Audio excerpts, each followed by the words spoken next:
අයිබෝවන් සුබුදෑසනක් අප සූදානම් වන්නේ ජීවිතයට ආදර්ශයක් ඇඳවන මෙත්නෙත් පාමුල ධර්මානුශාසනාව තුළ ඔබට අනුශාසනාවන් ධර්ම සාකච්ඡාවන් තුළින් හිතට දැනෙන හැඟෙන පීඩාවන් සුවපත් කරන ධර්මය අහන්නට ඉඩ සලසා දෙන්නට. අදත් ඒ සඳහා ගෞරව නමස්කාර පූර්වකව ආරාධනා කළා ගම්පහ මිරිසවත්ත ශ්‍රී සුදර්ශන ධර්මනිකේතන අධිපති ශාස්ත්‍රපති රාජකීය පණ්ඩිත පූජනීය කැටවල හේමාලෝක නායක හාමුදුරන් වහන්සේට. උන්වහන්සේ ශ්‍රද්ධා සිතින් ගෞරවයෙන් මෙත්නෙත් පාමුල වෙනුවෙන් පිළිගෙන ඇරයුම් කරනවා අද දවසේ මෙත්නෙත් පාමුල ආරම්භමින් ධර්මානුශාසනාව පැවැත්වීම සඳහා. අවසරයි ස්වාමීන් වහන්සේ. සාදු සාදු සාදු.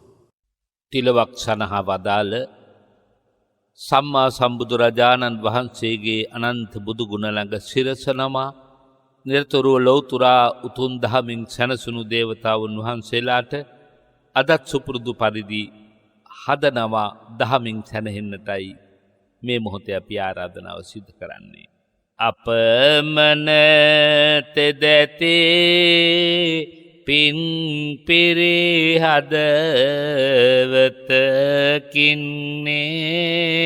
දෙවිඳුනි ඔබ වෙතට පින් පඬුරක් දෙන්නේ.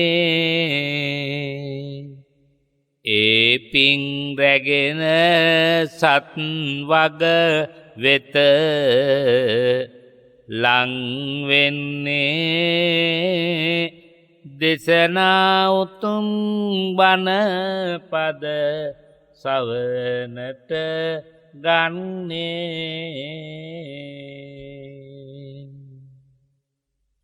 සග්ගේ කාමේච රූපේ ගිරිසිඛර තටේ චාන්තලික්කේ විමානේ දීපේ රට්ටේච ගාමේ තරුවන ගානේ ගේහවත්තුම්හි කෙත්තේ බුම්මාචායන්තු දේවා ජලතල විසමේ යක්ක ගන්ධබ්බනාග තිට්ටන්තා සන්තිකේදං මුනිවර වචනං සාදවෝ මේ සුනන්තු.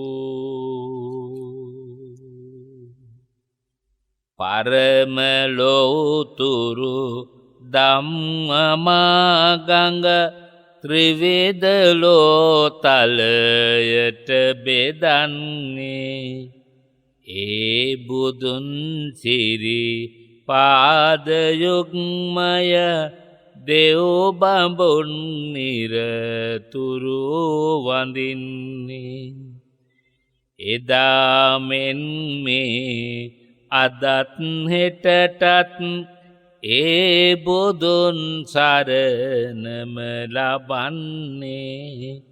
දරාගෙන ඒ බුදුන් ගුණ කඳ මගේ බුදු සිරි පාවඳින්නේ. නමෝ තස්ස භගවතු අරහතෝ සම්මා සම්බුද්දස්ස. නමෝ තස්ස භගවතු අරහතෝ සම්මා සම්බුද්දස්ස. නමෝ තස්ස භගවතු අරහතෝ සම්මා සම්බුද්දස්ස. අක්ඛෝධස්ස කුතෝ කෝධෝ දන්තස්ස සමජීවිනෝ සම්මදඤ්ඤා විමුක්තස්ස උපසන්තස්ස තාදිනෝති.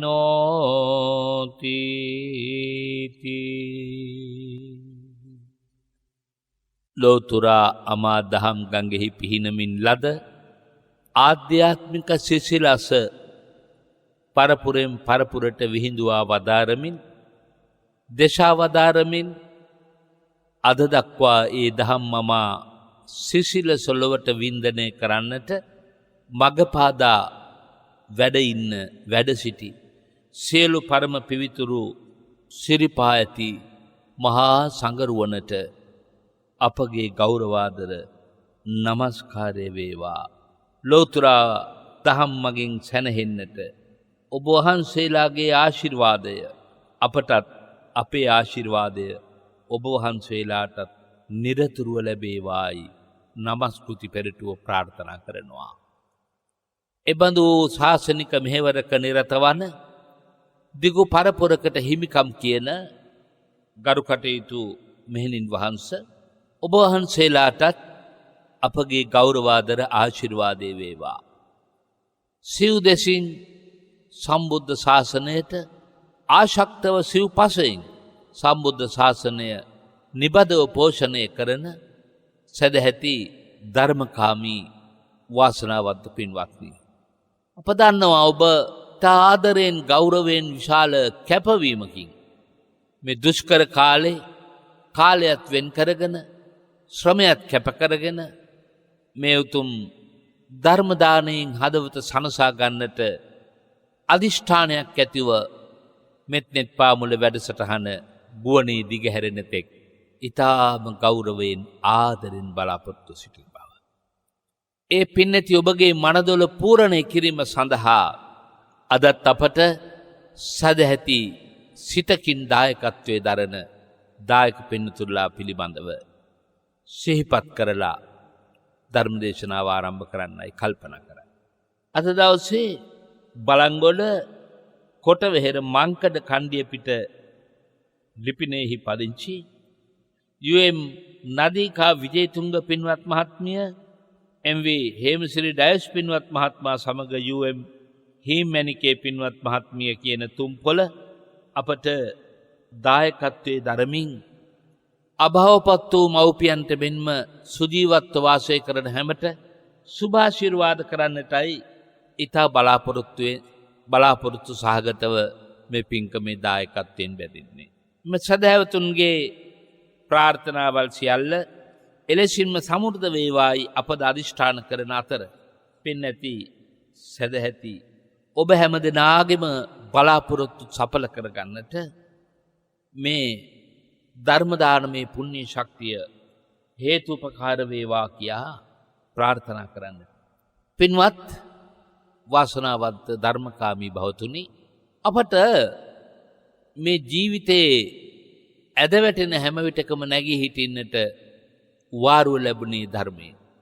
ජීවිතේ බලාපොරොත්තු බිඳ වැටුණු, ජීවිතයට කඳුල ලං වුණු හැම විටකම අපට මේ තථාගත ධර්මයේ පිළිසරණ පිහිට හැමදාටම ලැබුණා. එනොත් විශේෂයෙන් මේ වෙසක් සමය තුල ඉදිරියට පොසොන් සඳේ අසිරියත් අපට දැනෙනවා. වඩාත් ශ්‍රී ලාංකිකයන් වශයෙන් ගත්තම අපටත් ලෝකේ යන්තනක වාසය කරනවා නම් යම්තාක් සදහැවතුන් එයත්න්ටත් මේ ධර්මයේ ශක්තිය ධර්මයේ පිළිසරණ ලැබුණු වටිනාතම පොහෝ දෙකක් අතරතයි අපි මේ කල්ගත කරන්නේ. මුළු මහත් ජීවිතේ අර මා සිහිපත් කළ ඇද වැටුණු බිඳ වැටුණු තැන්වලට ඔබට ධර්මය උපකාර වෙලා නැගී හිටින්නට අවකාශ සැලසුණා නම් ඒ ධර්මය නිසා කියන බව පින්නැති ඔබ නොයෙක් වර කියලා ඇති. පටාචාරාවක් වැනිව ජීවිතේ බොහෝ බලාපොරොත්තු බිඳ වැටුණු ඇත්තෝ ආපහු ජීවිතයේ ආරම්භ කරන්නේ ධර්මය නිසා. ඒක පැත්තක්. අනිත් පැත්තෙන් නොමඟට වැටිච්ච ද්වේෂයෙන් පිරිච්ච ජීවිතවල නිරයගාමී වෙන්නට තිබිච්ච අවස්ථාවන් මගහැරුණේ තථාගත ධර්මය නිසා කියන බව අපට ආලෝක වැනි කතාපුවක් දිහා බැලුවහම හිතා ගන්න පුළුවන්. ඒ අතීතයේනේ වර්තමානෙත් පින්නැති ඔබට අත්දකින්න ලැබිලා ඇති. අපට සමහර කෙනෙක් දහම් මහලා කියන අපේ හැමෝම අපේ මිනිස්සු ඉස්සර යකෙක් වගේ. නිතරම කේන්ති ගත්ත ගමක්. ස්වාමි දිනේ කියලා මම බොහොම අමාරුවෙන් අපේ හැමෝරනේ ටික ධර්මය ඇහෙන්න සැලසුවා. අද මටත් වඩා නිවිච්ච ඉවසන සුළු සත්පුරුෂයෙකු බවට මගේ මහත්යපත් වුණා. අද මමත් මගේ පවුලේ ඇත්තොත් හරි සන්තෝෂෙන් කල් ගෙවන්නේ ධර්මය නිසායි අපේ හැමෝරනේ. අන්න භාග්‍යතුන් වහන්සේ ඒ ධර්මයේ පිහිට ලබාපු එක පැත්ත. අනිත් පැත්තෙන් පෞද්ගලිකව ගත්තම මේ මිනිස් හිත කියන එක නිතරම ආකර්ෂණය වෙන්නේ පාපී පැත්තටයි. ඒක ස්වභාවයෙන්ම සිද්ධ වෙන දෙයක්. උදාහරණයක් කිව්වොත් අපි යම්කිසි ඝනද්‍රව්‍යයක් උඩට විසි කළාම ස්වභාවය තමයි පහළට ඇදෙන එක. ඒක ඉහළට ගමන් කරනවා නම් ඒකට විශේෂ ප්‍රවේගයක් යොදවන්න ඕනේ. ඒ වගේ නිතතින් පහළට ඇදෙන අකුසලයට ඇදෙන පෞසිතවිලි වලට ඇදෙන ස්වභාවය මේ හිතේ තියෙනවා. ඒක පුරුදු කරන්න ඕන නැහැ. නමුත් ධර්මයේ ප්‍රවේගය හරහා විවිධ වූ ආකාරයෙන් නොමග පැත්තට වැටිච්ච ඔබේ හිත, ඔබේ ආශ්‍රිතයන්ගේ හිත ධර්මය හරහා ගොඩනැගුණා නම් ඉහළ තලයකට යම් ප්‍රමාණයකට අවම වශයෙන් මනුෂ්‍යත්වයට ගැලපෙන්නට ඔබේ අමනුෂ්‍ය ගති මකා ගන්න පුළුවන් වුණා නම් ඒකත් ධර්මයේ පිළිසරණ පිහිට ලැබීමේ ප්‍රතිඵලයක්. ජීවිතයට ඔබට දැනෙනවා නම් විශාලතම ආරක්ෂාව අවශ්‍ය වෙලාව තමයි මරණ මංචකයට ඇතුළු වෙන අවස්ථාව. ඔබට කලින් දැනෙනවා නම් මට විශ්වාසයි මාව හතර අපායට යන්නේ නැහැ කියලා. ඒ විශ්වාසය ගොඩ නැගුණේ ධම්මචාරී සුඛංසේ ධම්ම පීති සුඛංසේති. ධර්මයේ ප්‍රීතිය ලබාගත් සැපයත් ධර්මචාරීව හැසිරීමේ සපතක් පිළිදැති ඔබ ළඟ තියෙන නිසා ඒකාන්තයෙන් ඔබට සතර අපායෙන් අත් මිදීමේ ශක්තිය හේවත් ආරක්ෂාව පිළිදැති ඔබට ලැබෙනවා කියන කාරණාවයි. දැන් අපි අපේ ධර්ම දේශනාවේ තේමාවට හැරෙන වෙලාව. පින්නතිය ඔබට අපේ මෙතෙක් පවත්වාගෙන ඉන්න ධර්ම දේශනාවල දිගුවක් වශයෙන් පාලක පන්තිය කේන්ද්‍ර කරගෙන පාලකයාට කොයිතරම් කෝපාවිෂ්ඨව වාසය කිරීමෙන් තොරව පාලනය ගෙන යාම වැදගත්ද කියන කාරණාව ඔප්පු කරන්නට එදා පක්ෂියකු විසින් වෙස්සන්තර නම් පක්ෂියා විසින් එහෙම නැත්නම් බකමූණා නමුත් පක්ෂියා විසින් දුන්න උපදේශයට කරුණු එකතු කරමින් අපි දේශනා කරන දේශනාවේ තවත් අවස්ථාවක් දේශනා කරන්නයි බලාපොරොත්තු. ක්‍රෝධය කියන කාරණාව නැවත නැවත දේශනා කළාට, කෝපය කියන කාරණාව නැවත නැවත විග්‍රහ කළාට පාඩුවක් නැහැ. මොකද හේතුව අර මා කිව්ව අපේ සිත නිතර ඇද වැටෙන්නේ ගැටෙන සුළු ස්වභාවයට. ඒ ගැටෙන සුළු ස්වභාවය තුළ බොහෝ පාප කර්ම අපි තුළ සිද්ධ වෙනවා. ගොඩනැගෙනවා. ඒ නිසා කෝපය පිළිබඳව භාග්‍යවතුන් වහන්සේ අකුසල් විග්‍රහ කරන තැන දෙවන වීතියේ සටහන් කරලා තියෙනවා. පළවෙනි තැන තියෙන්නේ ලෝභය, දෙවන තැන තියෙන්නේ ද්වේෂය. මේ දෙන්න හැබැයි හරිම මිත්‍රයි. ලෝභය කියන්නේ ඇලෙනවා, ද්වේෂය කියන්නේ ගැටෙනවා. ඇලෙන තැන ඇලී සිටින්නට ඉඩකඩ ලැබෙන තාක් කල් ඇලී සිටිනවා. ඒ ඉඩකඩ වෙනස් වුණු කල්හි ගැටෙනවා. ව්‍යාපාද කියන වචනයත්, ඒ වගේම ක්‍රෝධය කියන වචනයත්, ඒ වගේම උපනාහය කියන වචනයත් තුනම එකට සමාන්තරව ගමන් කරන වචන තුනක්. මේ තුනම හිතක පහළ වෙන උපක්ලේශ ධර්ම නැත්නම් හිතක් කිලිටි කරන ධර්ම තුනක්. ව්‍යාපාදෝ චිත්තස්ස උපක්ඛිලේසෝ. ව්‍යාපාදෝ චිත්තස්ස උපක්ඛිලේසෝ. ඒ වගේම කෝධෝ චිත්තස්ස උපක්ඛිලේසෝ. ඒ වගේම උපනාහෝ චිත්තස්ස උපක්ඛිලේසෝ. උපක්ලේශ ධර්ම. අතරත ප්‍රධාන තුනක් එතකොට මේ ටික අඳුනාගත්ත තරමට අපි අපායේ දොර වහගත්තා වෙන්නේ. ඔගේ මෙලව ජීවිතේ අපිට විවිධ රෝගාබාධයන් ඇතිවීමට මුල් වෙන කාරණා අතර ප්‍රධාන කාරණයක් තමයි මානසික රෝග හදන ප්‍රධාන කාරණාවක් තමයි නිතර කේන්ති යන්නේ. බලන්න මේ ව්‍යාපාදේ කියන්නේ එතකොට මොකද්ද? ව්‍යාපාදේ කියලා කියන්නේ තමන්ගේ ජීවිතයට වේවා, තමන්ගේ දේපොළකට වේවා තව කෙනෙක් බලහත්කාරකමෙන් අයිතිවාසිකම් කියනවනම්, එහෙම නැත්නම් තමන්ට තව කෙනෙක් වෛර කරනවා කියලා තමන්ට වැටහෙනවා නම්, තමන්ට ඊර්ෂ්‍යා කරනවා කියලා වැටහෙනවා නම්, අන්න ඔබ තුල පහළ වෙනවා මොකද්ද? ව්‍යාපාද. ව්‍යාපාදේ ඇති වුණාම හිතක ඒ ව්‍යාපාදේ ඇති කරන්න හේතු වෙච්ච පුද්ගලයා සතුරෙක් හැටියෙන්නේ පේන්නේ. හැබැයි ඒ සතුරට ව්‍යාපාදේ ස්වභාවය තමයි විපතක් වෙනවා නම් හරි සතුටක් විඳිනවා. රෝගයක් වෙනවා නම් වෙනත් අන්තරායකටපත් වෙලා ඉන්නවා නම් යටිහිතින් හිතනවා අනේ මේකෙන්වත් මේ මනුස්සයා මනසින් වැටෙනවා නම් කයින් වැටෙනවා නම් මෙයා කරගෙන යන සියලු වැඩ අඩාල වෙනවා නම් මෙයාට මේ රෝගය නිසා අන්න හිත ඇතුලේ සියුම් සන්තෝෂයක් තියෙනවා. එහෙම එන්නේ ඇයි?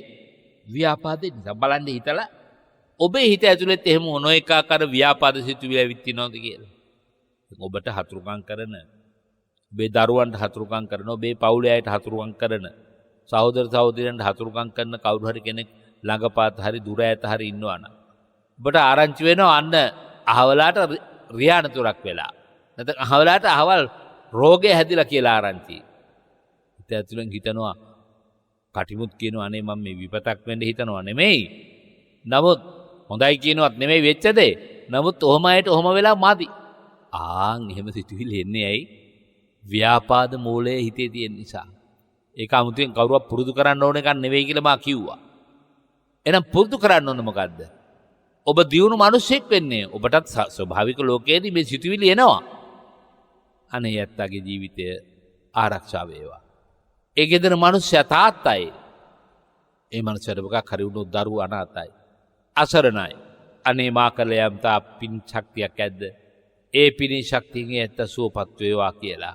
ඔබට ප්‍රාර්ථනා කරන්න පුළුවන් නම් හෝ උදව්වක් උපකාරයක් කරන්න පුළුවන් නම් හෝ අන්න ඔබට අවස්ථාව. මොකක්ද තේරුම් ගන්නද? ව්‍යාපාදේ පරාජයට පත් කරගන්න මට පුළුවන් වුණා කියන ජයග්‍රහණයේ විඳින අවස්ථාව. එතකොට මේ ව්‍යාපාදී කියන එක දස අකුසල කර්මපත වලින් එකක්. එතකොට මේ ව්‍යාපාදේ කියන එක එන ක්‍රම කීපයක් බණ පොතේ සඳහන් වෙනවා. එකක් තමයි Tamanට අතීතයේ යමෙක් වරදක් කළා නම් ඒ අතීතයේ වරදක් කළා කියන තරට ගිහිල්ලා හිත ඔන්න ව්‍යාපාදේ හැදෙනවා. එක පියවරක්. ඒ වගේම දැන් මට වරදක් කරමින් ඉන්නවා කියලා හිතනකොට ඔන්න තවත් ව්‍යාපාදයේ උපදින පියවරක්. ඒ විතරක් නෙමෙයි මෙයා හිටියොත් අනාගතෙත් මට මේ වගේ වරදක් කරાવી විපතක් කරાવી කියලා හිතනකොට ඇති වෙන ව්‍යාපාදේ හිත. ව්‍යාපාදේ හිත. අපි හිතමු ඔබ වැඩ කරන ආයතනයට අලුතෙන් කෙනෙක් එනවා. එයා දක්ෂයි. එයා කාටත් කැපී පෙනෙන විදිහේ සේවාවක් කරනවා වගේ හොඳ මතක සටහනක් ගොඩනගන්න සමත්. හැබැයි මෙතෙක්ේ තැන හිමි වෙලා තිබුණේ ඔබටයි. දැන් අලුතෙන් අර අපු එක්කන අතීතයේ මොකුත් කළේ නැහැ. වර්තමානයේ මොකුත් කළෙත් නැහැ තාම. නමුත් නිකන් තරහ ගන්නවයි. මෙයා හිටියොත් අනාගතයේ මට තියෙන තැන නැති වෙනවා. කවුරුත් ගෞරව දැක්වේ මෙතෙක් සියලු තැන කතා පවත්වන්න අවස්ථාව ලැබුණේ මෙතෙක් මටයි. මෙයා මට වඩා දක්ෂයෙක් නිසා මට තියෙන අවස්ථාව අහිමි වෙයි කියලා ව්‍යාපාදයක් හැදෙනවා. ඔන්න තමා සම්බන්ධ වෙතකොට ව්‍යාපාදය ඇති වෙන හේතු තුනක් කිව්වා. මොකද්ද? අතීතයේ වරදක් කළා කියලා ඇති වෙන ව්‍යාපාදය, වර්තමානයේ වරදක් කරමින් ඉන්නවා කියලා ඇති වෙන ව්‍යාපාදය, හෝ අනාගතයේ මට වරදක් කරાવી කියලා හිතේ ඇති වෙන ව්‍යාපාදය. ඒක තවත් එකක්. දැන් පැහැදිලිද? එතකොට ව්‍යාපාදය ඇති වෙනවා කිව්වා කොටස් 9කින් නෙවෙයි කොටස් 3යි කිව්වේ. කොටස් 3ක්ම එතකොට තමා සම්බන්ධවයි. අනිත් කොටස් 3 තමයි මාගේ හිතවන්තයන්ට නැත්නම් නෑදෑයන්ට නැත්නම් මව්පියන්ට සහෝදරයන්ට යාළු මිත්‍රයන්ට අර විදිහටම අතීතයේ වරදක් කරලා තියෙනවා කියලා හිතලා ඇති වෙන ව්‍යාපාදය. ඔන්න කොහේ හරි ඉඳලා තමන්ගේ ගමට අලුතෙන් කවුරු හරි පදිංචි වෙනවා කියලා අපි හිතමු. එයා ඉස්සරලා පදිංචිලා හිටපු දිහාවේ තමන්ගේ යාළුවෙක් ඉන්නේ. එයා කියනවා ඔයගොල්ලන්ගේ ගමට අහවල් ආවයි කියලා ආරංචි. අපිට කළ දේවල් ඕගොල්ලෝ මෙන්න මෙහෙමයි කියලා විස්තර කරනවා අරයට. දැන් මෙයාට මොකොත් වරදක් කළා නැහැ. අතීතයේ කරපු වැරදි මුල් කරගෙන මගේ හිතවතාට අතීතයේ වරදක් කළා කියලා අලුතෙන්ම දැක්ක එක්කෙනා කෙරෙහි තරහක් උපදව ගන්න. එක පියවරක්. බලන්න එහෙම ඔබට ඇති වෙලා නැද්ද කියලා. තව සමහර කෙනෙක් ඉන්නවා වර්තමානයේ මගේ පවුලේ අයට මගේ හිතවතුන්ට අවඩක් කරනවා අහිතක් කරනවා. එහෙම හිතලත් ව්‍යාපාදය ඇති වෙනවා. ඒක තවත් පියවරක්. ඒ වගේම අනාගතයටත් මගේ හිතවතුන්ට මගේ අයට මගේ පවුලේ අයට මව්පිය සහෝදර සහෝදරයන්ට මෙයා අවඩක් කරා වී කියලා තුන් කාලයට හිතලා ඔන්න තවත් පියවර තුනකින් ව්‍යාපාදේ ඇති වෙනවා. දැන් ওই දෙකම ටිකක් අපට පැහැදිලි. තව ක්‍රමයක් එනවා හතුරන් මුල් කරගෙන පියවර තුනක්. දැන් පියවර හයක් නේ කතා කරන්නේ මේවට නව ආඝාත වස්තු කියලාත් කියනවා. ආඝාතය කියන්නේ වෛරය. ව්‍යාපාදේ, ක්‍රෝධය මේ ඔක්කොම එකම වචන පෙළේ තියෙන උපක්ලේශ ධර්ම. දැන් මට හතුරුකම් කරපු අයට බොහොම අතීතයේ උදව් කරලා තියෙනවා මෙයා කියලා අලුතෙන්ම හම්බෙන කෙනෙක් කෙරෙහි තරහක් ඇති කරගන්න පුළුවන්. ඒ වගේම වර්තමානයේ තමන්ගේ හතුරුත් එක්ක මෙයා හිතවත්කම් පානවා. මා එක්ක තරහය අපේ පවුලත් එක්ක තරහයත් එක්ක මේගොල්ලෝ හරි ලෙන්ගතෝ හිතවන්තයි කියලා ව්‍යාපාදේ හදාගන්න තරහ හදාගන්න. බලන්න ඔබ කල්පනා කරලා ඔබට මේ නවාගතවත් වලින් එකක් දෙකක් හරි බලපාලා තියෙනවද කියලා අනිත් පැත්ත එක්ක තරහ වෙන්න. ඒ වගේම මගේ හතුරන්ට මෙයා දැන් විතරක් මේ අනාගතේ උදව් කරાવી කියන ව්‍යාපාදය ඇති වෙන්නත් පුළුවන්. නිසා ඔන්න ඔය ව්‍යාපාද සිතුවිල්ල කියන එක පින්වත්නි තමා වෙනුවෙන් තම හිතවන්තයන් වෙනුවෙන් තමන්ගේ හතුරන් වෙනුවෙන් කාලතුරට බෙදලායි ඇති වෙන්නේ. මේ ව්‍යාපාදයේ යම් කෙනෙකුගේ හිත තුළ ඇති වෙනවද මා සිහිපත් කළ හැටියට ඔවුන්ට විවිධ වූ රෝගාබාධයන්ගෙන් ඒකට ප්‍රතිවිපාක විඳින්න සිද්ධ වෙන්න පුළුවන්. ඒ වගේම තමයි මා කිව්වා ක්‍රෝධය කියන එකත් අපි වචනේ වෙනස් වුණාට ව්‍යාපාදයට වඩා ටිකක් දීර්ඝ අවස්ථාව තමයි ක්‍රෝධය කියලා කියන්නේ. ඉතින් අපිට ක්‍රෝධය ගැන ටිකක් කතා කරන්න තියෙනවා. මම ඒකට පද්‍ය කීපයකින් කරුණු කිව්වොත් හොඳයි කියලා හිතනවා ඒකාකාරී බවෙන් අත් මිදෙන්නත් එක්ක. දණ්ඩෙන් පාර කෑ සර්පෙකු විලසින්නේ ක්‍රෝධය අනුන්හට පාරයි ගෙන දෙන්නේ. ව්‍යාපාදයේදී හිත ඇතුලේ විතරයි මේ ව්‍යාපාදේ තියෙන්නේ. ක්‍රෝධය ඊට වඩා දියුණුයි. කවුරු වගේ කිව්වද? ලීයකින් පාර කෑවම සර්පෙක් දරුණු වෙනවා දෂ්ට කරනවා වගේ. ක්‍රෝධය දැඩි වුණාම හිත ඇතුලේ අනුන්ට පහරයි එල්ල කරන්නේ. මොකක් වගේද? ගින්නක් විලස ක්‍රෝධය ඇවිලි ගන්නේ තට තට ශබ්දයෙනි ගත සිත වෙවුලන්නේ. ක්‍රෝධය ඇති වුණාට පස්සේ හරියට ගිනි පුපුරකින් දැවෙන්න වගේ ගත හිත දෙකම පිච්චෙන්න පටන් ගන්නවා. වෙවුලන්න පටන් ගන්නවා. ඊතරක් නෙමෙයි රුධිර ධාතුව රත් වෙලා මූණේ තිබිච්ච සෞම්‍ය ස්වභාවයේ ප්‍රකෘති පැහැ ඔක්කොම අතුරුදහන් වෙලා මූණ කළු වෙලා රතු වෙලා ඇස් එළියට පැනලා හරි රෞද්‍ර ස්වභාවයක් ගන්නවා. ක්‍රෝධේ හැටි එහෙමයි. හෘදේ වස්තුව අනික් වෙලාවල් වල විශේෂයෙන් සැලෙන්න පටන් ගන්නවා. ශෝකයක් ඇති වුණාම වගේම කෝපය ඇති වුණාමත් හෘදයාබාධ ගොඩනගෙන්න තියෙන අවස්ථාව බහුලයි.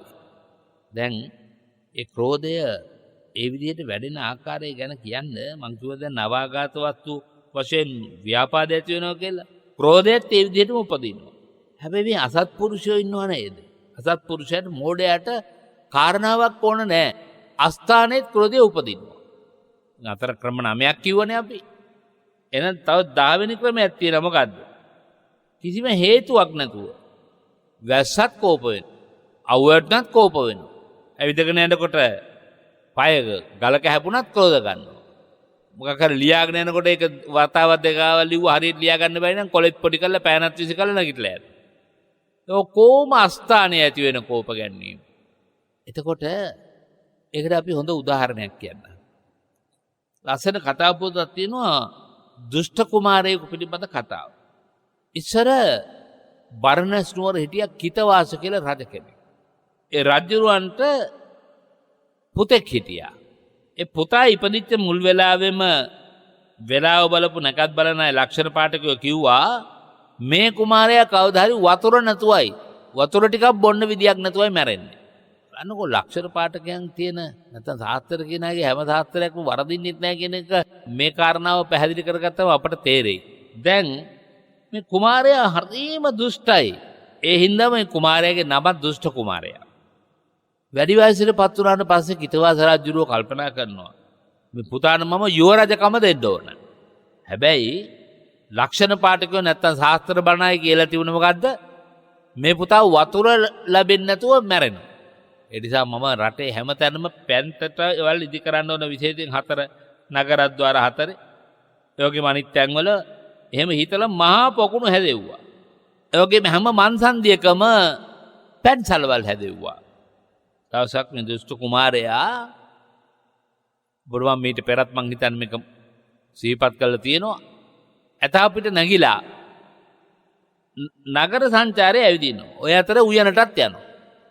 ඉතින් මේ උයනට යන ගමන් ඒ මාර්ගයේ පැත්තක තුරු අතුළු ළඟ වාඩි වෙලා වැඩ ඉන්නවා පසේ බුදුහාමුදුරම.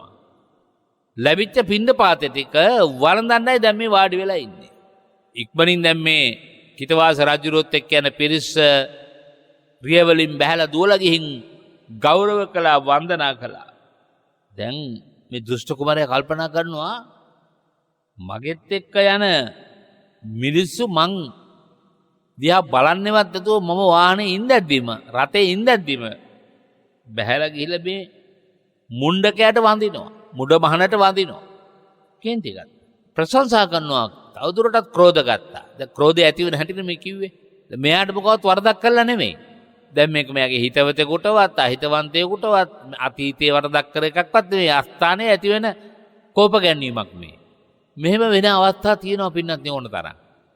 කිසි වරදක් Tamanට කරේපු නැති මේ පසේ බුදුහාමරන්ට කිපිලා බැස ඇතු පිටි. බෑලා ගිහිල්ලා පසේ බුදුහාමරගෙන් අහනවා මහානතට බත් ලැබුණාද? පසේ බුදුහාමර උත්තර දෙනවා එසේ කුමාරයෙනි. තව සැරයක් කේන්ති ගත්තා. දානි ලැබිලා කියලා. මේ අනුන්ට ලැබෙන දේ වෙනුවෙන් කොච්චර කේන්ති ගන්නා ඉන්නවද පින්නත් නේ? අනුන්ට ලැබෙන තානාන්තරය වෙනුවෙන්, අනුන්ට ලැබෙන දේපොළ වෙනුවෙන්, අනුන්ට ලැබෙන කීර්තිය වෙනුවෙන් කිසිම සම්බන්ධයක් නැති අය පුපුරු ගහනවා පැත්තකින් ඉඳලා. එහෙම වෙන අවස්ථා ඕන තරම් තියෙනවා. සමහරට ඒ ඇත්තගේ තියෙන පරම පුණ්‍ය භාග්‍ය නිසාමයි මේ අවස්ථාව, මේ වාසනාව, මේ ධන භෝග සම්පත, මේ කීර්තිය, මේ ප්‍රශංසාව ලැබෙන්නේ. අපි පැත්තකින් ඉඳලා ඒක දිහා බලාගෙන කිසි හේතුවක් නැතුව කේන්ති ගත්තොත් අපට දැන් ලැබිලා තියෙන සම්පතුත් නොලැබී යනවා විතරක් නෙමෙයි. මතු උපදින භවයක් පාසා අර කෝදගත් අකුසලයේ විපාකයෙන් පිරිනවමයි. අතටපත් වෙලා ලැබෙන්න තියෙන අවස්ථාව නැති වෙලා යනවා. දැන් ඔබට මේ ජීවිතේ යම් කිසි ඔබ බලාපොරොත්තු වෙච්ච ඉලක්ක කරා ළඟා වෙන්නට හුඟක් උත්සාහ කළා, හුඟක් කැප වෙලා වෙහෙස මහන්සි වෙලා බැරි වුණා නම් අන්න මතක තියාගන්න ඔබ පෙර ආත්ම භාවවල ඔබට වඩා ඉදිරියට ගියට ඊර්ෂ්‍යා කළා තියෙනවා. ඒ ඊර්ෂ්‍යා කළේ වගේ විපාක වශයෙන් තමයි ඔබේ බලාපොරොත්තු වල බොහෝ දේවල් සමහර විට වැටෙන්නේ. ඔබ අස්ථානයේ අනිත් අයගේ දියුණුව දැකලා ඊර්ෂ්‍යා කළා තියෙනවා. තමන්ගේ දරුවන්ට වඩා අනිත් අයගේ දරුවෝ ඉගෙන කියා ගන්නවා දැක්කමත් සමහර කෙනෙක් කිසි හේතුවක් නැතුව තමන්ගේ දරුවට අවඩක් කළා නෙමෙයි. ඒ දරුවෝ බොහොම දුකසේ. හරියට ඔබේ දරුවන්ට වගේ කණ්ඩ බොණ්ඩ ඇඳුම් පැළඳුම් පහසුකම් නැතුව වුණත් හොඳට ධෛර්යය දක්වලා දුක් විඳගෙන ඉගෙන ගන්න අය ඉන්නවා. ඒ විභාග සමත් වෙනවා. ඔබ කියනවා පේනවද? බලට සැප වැඩි. අවලොන්ඩ මොකුත් සැපයක් නැහැ. පේනවද උන් ඉගෙනගෙන දියුණු වෙන හැටි? උන් තමයි හරියන්නේ. අර අගය කරන්න නෙවෙයි ඒක කියන්නේ. අගය කරන්න කියනවා නම් අන්න දරුවෝ කොච්චර වටිනවද? දුක් මහන්සි වෙලා පාසුකම් කිසි දෙයක් නැතුව ඉගෙනගෙන විභාගයේ සමත් වුණා. අනේ දරුවන්ට කිරි උතුරවන්නා වගේ හරියන්න ඕනේ. අන්න හදපත්ලෙමයි කියන්නේ. ළමයිනේ බලත් ඒගොල්ලෝ දිහා බලාගෙන හැදියල්ලා. අන්න තමන්ගේ දරුවන්ට එහෙම උපදෙස් දෙනවා නම් ඒක මෛත්‍රිය. ඒක මෛත්‍රිය. නමුත් බහුතරයක් ඉන්නවා ওই දෙපැත්තටමයි තියා ඉන්නවා. උඹලට තමයි මොකුත් බැරි. උඹලට සැප වැඩිනේ කියලා කිව්වොත් අර විභාගේ පාස් වෙච්ච ළමයිට වෙනම දෙහි කප්පුවා ගන්න ඕන. වෙනම ඇස්වා කටවහ මතුරුවා ගන්න ඕන අපේ වචන වලින් කිව්වොත්. මොකද ඒකම ඒ අයට විසක්. මම මේකට කියන්නේ හෝවහ කියලානේ.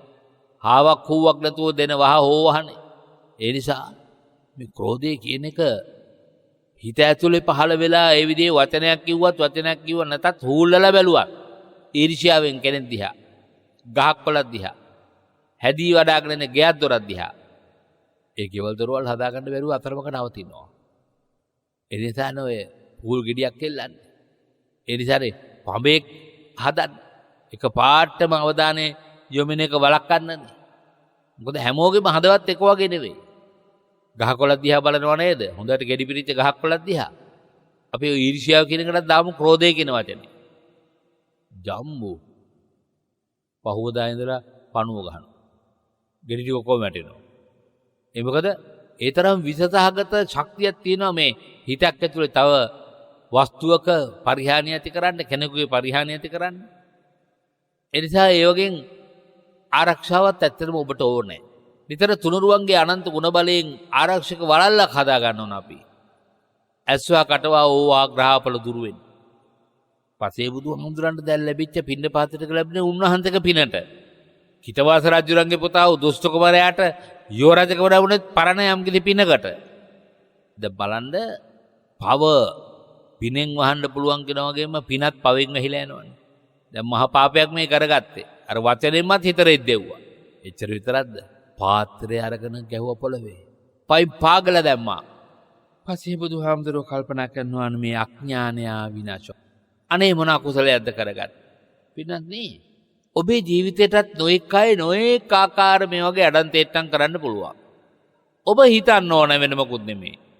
අනේ මං වගේ කෙනෙකුට මෙහෙම එකක් කරලා මේ මිනිස්සයා මොනනම් පාපයක් කරගත්තද?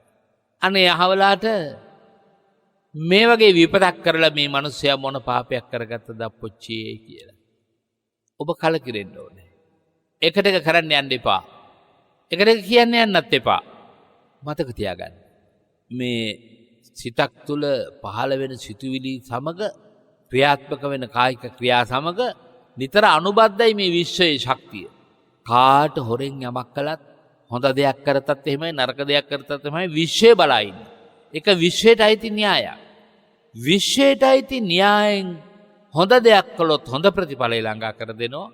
නරක දෙයක් කළොත් නරක ප්‍රතිඵලය ළඟා කරලා දෙනවා. ඔබ ඒකට එක කරන්න ගියොත් ඔබ වෙනුවෙන් කළ යම් කිසි දේශසහගත දෙයකට අහන් ඔබ විශ්වය කරන්න ඕන වැඩේ ඔබ බාර අරගන්න. ඒක ඔබ බාර ගන්න එපා. තව දුරටත් ඔබ අකුසල් ලියලා වැඩද හිතක හිමිකරුවෝ වෙනවා මිසක් පසේ බුදුහාමුදුරුවෝ කරපු දේ හිතට ගමු. අමාරු වැඩක් හැබැයි. අනේ මේ නැසුණා නේද? අනේ අපොයි කරගත්ත පාපේ කියලා හිතන්න එකෙන් නවතින්න පසේ බුදුහාමුදුරට පුළුවන් වුණා. ඉන්නතෝ මතක තියාගන්න අඩු ගන්න ඔබ පසේ බුදු නැති වුණත් සුත බුද්ධෙක් වෙන්න පුළුවන්. සුත කියන්නේ දහම් මැසූ බුද්ධිය ඒ වෙලාවටයි ප්‍රයෝජනට ගන්න ඕනේ. සුත බුද්ධෙක් බවට පත් වෙලා කමක් නැහැ. ඔය ඕන එකක් කරපුවාවේ. අපිට ඕන එකක් කියාපුවාවේ. මම එකට එක කියන්නේ එකට එක කරන්න යන්නේ නැහැ. ඒ කර්ම විපාකය ඒ ඇත්තන්ට ලැබෙයි. යෝකනේ අපි නිතර කියලා තියෙන කල දේ ඵල දේ.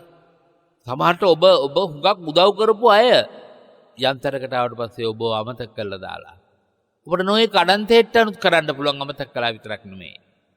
ඔබ කළ දේ කියාපන්න එපා.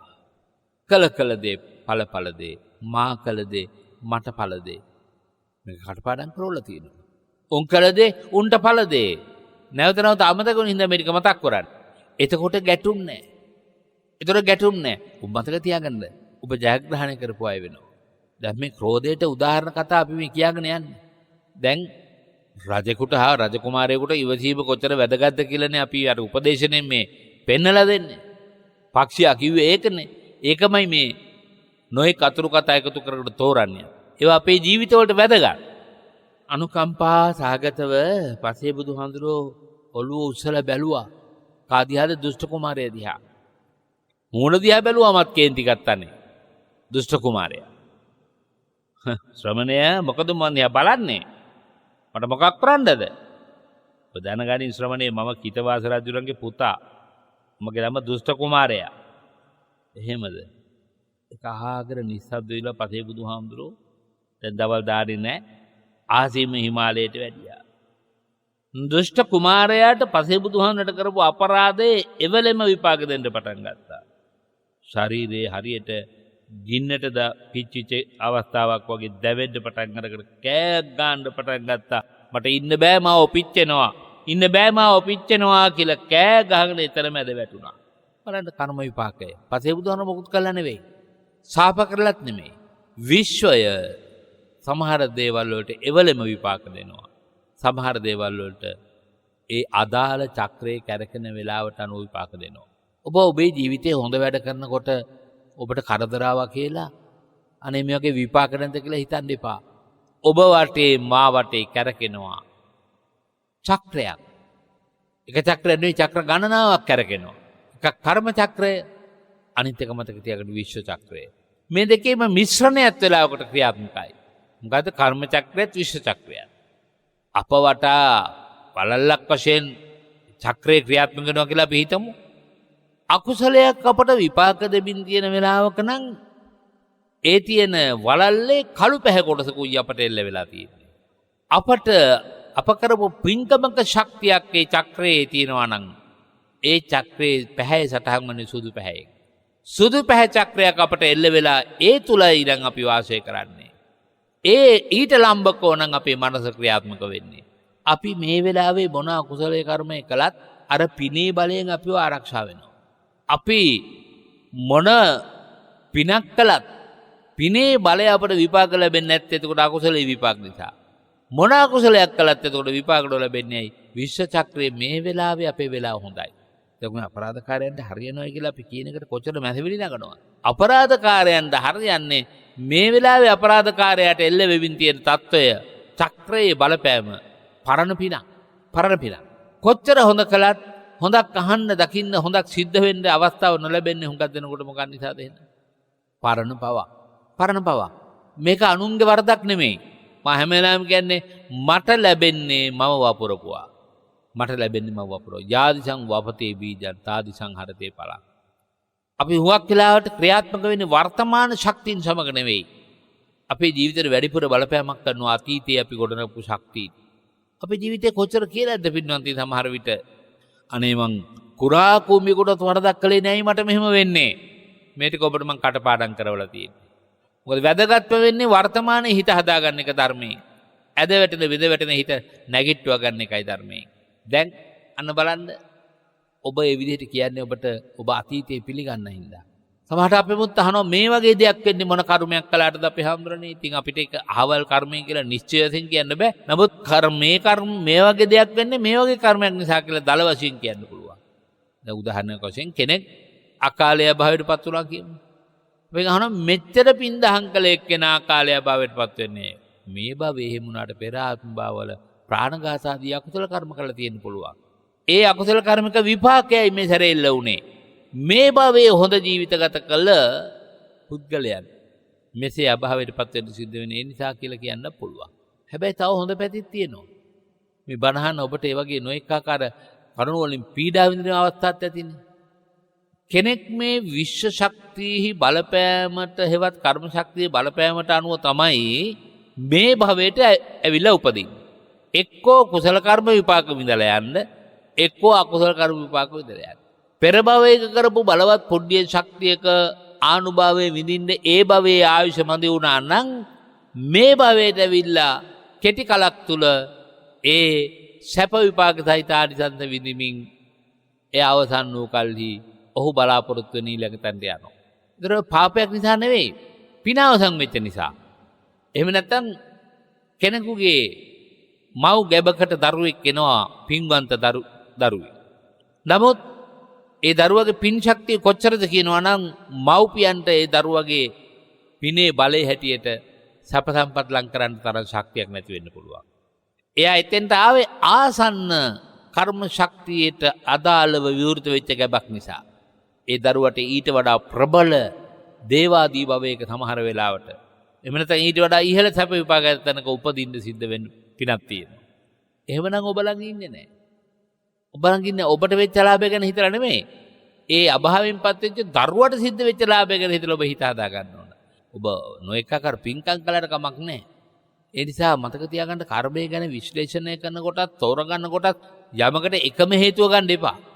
හේතු ගණනාවක් තියෙනවා. මම අතුරු දහම් කරුණුත් එක්ක මේකට එකතු කරන්නේ ඔබේ ජීවිතයත් පෝෂණය වෙන කතන්දරයක් අහගෙන හිටියම වෙන්නේ නැහැ එතකොට. දැන් මුළු ශරීරයම ගින්නෙන් දැවෙනෝ කියලා කෑ ගැහුවා. වටේ හිටපු රාජ්‍ය සේවකයෝ හැමතැනම බලනවා වතුර ටිකක් හොයාගන්න. වටේ තිබිච්ච එක පැන් සැලියකුවත් අර හැමතැනම හද විල් තිබුණා. එක විලකවත් වතුර පොදක්. මොකද පස්සේ බුදුහාමුදුරු වලවල් ටික පැන් ටික විල් ටික ඉහළ දාලාද කලගෙඩි ටික අනිත් පැත්ත හරවලා ගියාද නැහැ. විශ්වය යමෙකුට යම් කිසි දෙයක් අලාභ කරන්න ඕන නම් ඒ අලාභ කරන හැටියේ විශ්වය යමෙකුට යම් කිසි ලාභයක් ලැබෙන්න තියෙනවා නම් කවුරුවත් කරලා දිලා නෙවෙයි විශ්වය ඒ ටික සම්පූර්ණ කරලා දෙනවා. ඒක විශ්වයේ ස්වභාවය. දැන් එක පැන් බිඳක්වත් සොයා ගන්න බැරුව මේ මනුස්සයා මලා අවීචි මහා නරකයේ ගිහිල්ලා ඉපදුනා. දැන් අර මම කිව්වනේ ලක්ෂර ශාස්ත්‍රයේ දන්න අය අනාගතය ගැන කියපු ශාස්ත්‍රයේ කොච්චර ඇත්තද කියලා බලන්න. සමහර ඒවා 100%ම හරියට එතකොට. මම මේ කිව්වේ මේ කතා කුමක්ද? අස්ථානේ කෝපාරගෙන Tamanට අවශ්‍ය නැති දෙයට කෝපාරගෙන. ඒකේ විපාක විඳිනාය කොච්චරද? දැන් අපි හිතමු පෞගිය කාලේ අපේ රටේ දේශපාලනයේ විවිධ වූ වෙනස්කම් ඇති වුණා. සමහර කෙනෙක් Tamanට අකමැති අය පාලන බලයට ආවම ඔන්න කිපෙන්න පටන් ගත්තා. ඒ මනුස්සයා දන්නෙත් නෑ එයා සැප විඳිනවා. මම මෙහි කිපෙනවා. මම මේ බඩු මුට්ටු පොළවේ ගන්නවා. සමහර ටීවී එකත් අල්ලලා පොළවේ ගහනවා. අන්තිමට ඒක හදාගන්නත් ඕන මම. පාලන බලයට ආපු හදයක් මොකුත් දන්නේ නෑ. සැප විපාක විඳගෙන ඉන්නවා. පාලන බලයෙන් අයින් වුණාම මේ උඩ පනිනවා. ඒ උඩ පනින කොටත් මිනිස්සු ප්‍රීතිය වැඩි වුණාමත් නොඑක ආකාර විපත්ති කරනවානේ. ප්‍රීතිය වැඩි වුණාම හුඟක් පිරිමි කරන්නේ බීලා විනාශනය කරන්නේ. ඉතින් අර පින ඉවර වෙලා පාලන බලෙන් අයින් වෙනව නේද කවුරු හරි. ඒ වෙනසෙ වැටුණා කියලා අපි හිතනවා වැරදි. නොවැටි ඉන්න ඕන කරන දේවල් එකතු කරන උන් ගිහිල්ලා අගේට සැපසේ ජීවත් වෙනවා. මේ මම බීලා නැත්තට නැති වෙච්ච මිනිහෙක් වෙනවා. ඊළඟට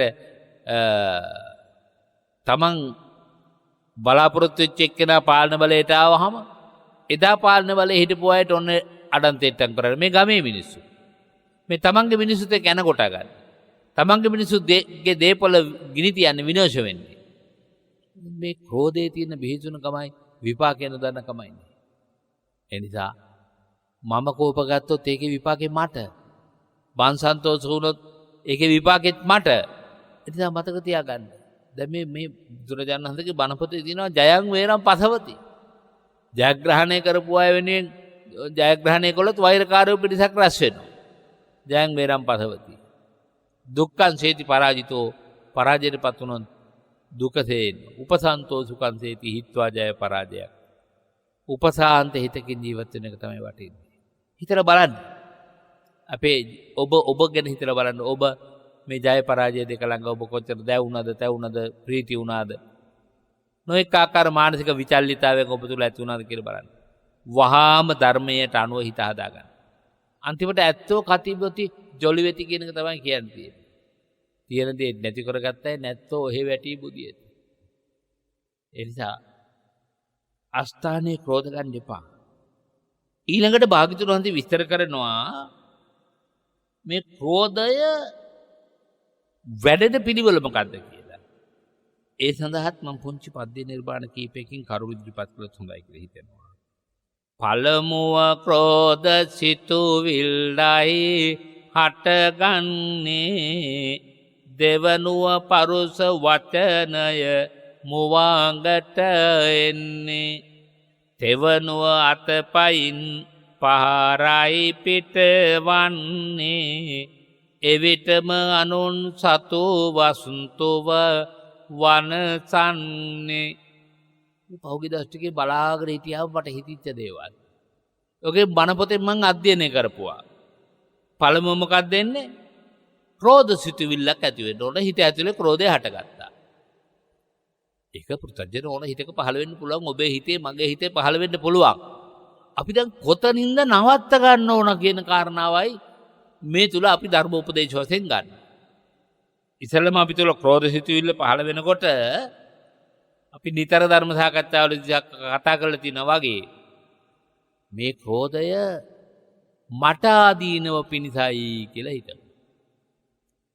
මේ ක්‍රෝධය මෙලොවට මට ආදීනව පිණිසයි කියලා ආයිත් හිතනවා. දැන් ක්‍රෝධාරකන කෝපාරකන සිතුවිල්ලක් ඇති වුනහම ඒ ගැනම හිටියොත් ක්‍රෝධයෙන් පුපුරු ගන්න හිතින් මං කිව්ව කායික රෝග හට ගන්න පුළුවන්.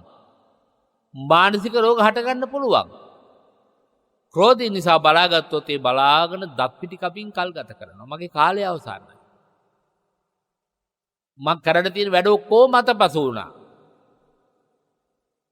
ඒක මට මෙලවදී ආදීනව පිණිසයි. අතීතයේ අත්දැකීමුත් තියෙනවා, වර්තමානයේ අත්දැකීමුත් තියෙනවා, අනාගතය ගැනත් හිතනවා. මෙහෙම ගියොත් මට හෙටක් නැතුව යනවා. ඒ නිසා මම මේ ක්‍රෝධ සිතුවිල්ල වහාම වැඩ පවත්වා ගන්න ඕන කියලා ඔන්න එක පැත්තකින් ආදීනව හිතනවා.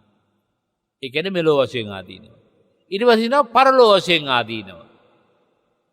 ක්‍රෝධය කියන එක ඒකාන්තයෙන් බලවත් අකුසලයක්.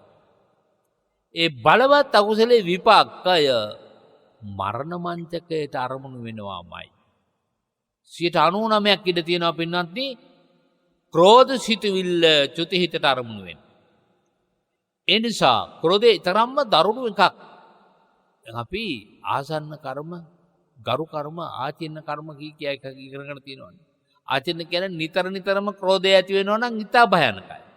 ආසන්න කර්මයේ ආසන්න වෙලාවේදී ක්‍රෝධය ඇති වෙනවා නම් ඒත් භයානකයි. මම නිතර කියන්නේ සමහර වෙලාවට ආසන්න උස්ම පොද හෙලන්න ඔන්න මෙන්න කියලා ඉන්න කෙනෙක් ළඟට ගිහිල්ලා අපෝපස්ථාන කරන්නයි දැන හඳුරුම්කම් අහන්නයි යනවා නේද? පනාද ගන්න බැරුව මේ දඟලද්දි අන්න තත්ත්වේ භයානකයි කේන්තියක් හට ගන්න. ඒ නිසා ආසන්න චේතනාවේදීත් මට මේකේ ආදීනව ඉදිරියට එන්න පුළුවන් කියලා හිතනවා. සමහරට ක්‍රෝධයේ මුලින් නම් හැබැයි ජයග්‍රහණය කළා කියලා හිතන්න පුළුවන් කෙනෙකුට. මං උගෙන් පලි ගත්තා, දැන් ඌ පැරද්දුවා, දැන් මං ජයග්‍රහණය කළා කියලා අර ක්‍රෝධ සිතුවිල්ලෙන් తాවකාලිකව හිතන්න පුළුවන්. නමුත් ඊළඟ භවය ගත්තත් ඊතා භයානක ආදීනව සහිතයි. ඒ නිසා මම ක්‍රෝධ සිතුවිල්ල ඇති වෙච්ච තැනම මේක නවත්ත ගන්න ඕනා කියලා හිතනවා පළවෙනි පියවර. එහෙම බැරි වුණොත් ඔන්න පරුස වචන පිට වෙනවා. මං කියවනේ කවියේ දෙවනි පාදේ දෙවනුව පරුස වචනයි මුවගට එන්නේ. අපි හිතමුකෝ කේන්තියට තද පරුස වචනයක් කියුණා කියලා. කමක් නැහැ. මගේ ඉතින් දැන් කියවිච්ච වචනේ කියුණා. තව වචන කියවෙන්න ඉස්සලා මං යන්න ඕන මෙතනින් කියලා ඉවත් වෙන්න පුළුවන් නම් ඒකත් ජයග්‍රහණයක්. ඊළඟට මේ පරුස වචනය කිය ඉන්නකොටම ඒක ප්‍රමාණවත් මදි වෙනවා. මනස පරුස වචනයත් එන්නෙන් ආවේගෙ වැඩි වෙනවා. ආවේගෙ වැඩි වෙනකොට ඔන්න අතින් පයින් පහර දෙනවා. අතින් පයින් පුද්ගලයට පහර දීලා, බඩු මුට්ටුවට පහර දීලා, වාහන වලට පහර දීලා ඔන්න විනාශයක් ඇති කරනවා. අතින් පයින් පහර දීලා නවතින්නේ නැහැ. වස්තු විනාශ කරන්න ක්‍රියාත්මක කරලා නවතින්නේ නැහැ. අවි ආයුධත් අතර ගන්නවා. සමහරට තමන්ගේ ජීවිතය අනුන්ගේ ජීවිතය දෙකම විනාශ කරන්න ඉන්නවා. මේවා බලන්න ඕනෑ තරම් ඔබ පහුගිය කාලේ දකින්න ඇතිනේ. අර එක්තරා කාන්තාවක් මැරුවා. මරලා ගමේ ගිහින් බෑග් එකක් දාගෙන ටවුනට ගෙනල්ලා ගමේ ගිහිල්ලා තමන්ගේ ජීවිතයත් හානි කරගත්තා. ඒ වගේ කොච්චර සිද්ධි අපට අත්දකින්න ලැබෙනද අපි ජීවත් වෙන සමාජයේ. ඒ නිසා භාග්‍යවතුන් වහන්සේ වදාරනවා තවදුරටත් අනත්ත ජනනෝ දෝසෝ චිත්තප්පකෝපනෝ භයං වන්තරතෝ ජාතං තංජනෝ නාව බුද්ධති. ඒ කියේ මොකද්ද? ද්වේෂය අනර්ථය මයි නිතිගෙන දෙන්නේ. ද්වේෂය තමන්ගේ සිත බොර කරවන්නේ. ද්වේෂය තමන්ගේ බය ගතිගෙන දෙන්නේ. ඒ බව මෝඩයා කිසි විට නෑ දන්නේ. අනේ දැනුවත්කම ලබා දෙන්නයි භාග්‍යවතුන් වහන්සේ ක්‍රෝධය පිළිබඳව මේ තරම් දේශනා රසක් දේශනා. භාග්‍යවතුන් වහන්සේ වදාරනවා දුට්ටු අත්තන්න ජානාති. කිපුණ හිතට අර්ථයක් වැටහෙන්නේ නැහැ. කල යුත්ත නොකල යුත්ත වැටහෙන්නේ නැහැ. දුට්ටෝ ධම්මන්න පස්සති. දස කුසල කර්මෙන් දස කුසල කර්මෙන් වශයෙන් පේන්නේ. අන්දන් තමන් තදා හෝති. ද්වේෂය මහා අඳුරක් ලෙසයි මතුවෙන්නේ. අඳුරේ අතපත ගන්න මිනිස්සුයෙකුට නිසිදෙස අඳුර ගන්න බැරි වෙනවා වගේ. සැනසුමක් නැති ජීවිතයක් කෝපය හිතට අහම් මතුවෙනවා කියලා භාග්‍යවතුන් වහන්සේ දේශනා කරනවා. මේ දේශනේ තවත් දිගුවක් කරන්නට තරම් කාරණා අන්තර්ගතයි පින්වත්නි. අපි විවිධ සූත්‍ර දේශනා මූලික කරගෙන යෝගීම අපි මීට පෙර මතක් කළා සුමංගල ජාතකය. සුමංගල ජාතකයේ තව අපට ශේෂ කොටසක් තියෙනවා ඊළඟ දේශනාවට එකතු කරන්න. එතෙක් අද දවසට අපි සමුගනිමු. පුණ්‍යානුමෝදනාවට එකතු වෙමු.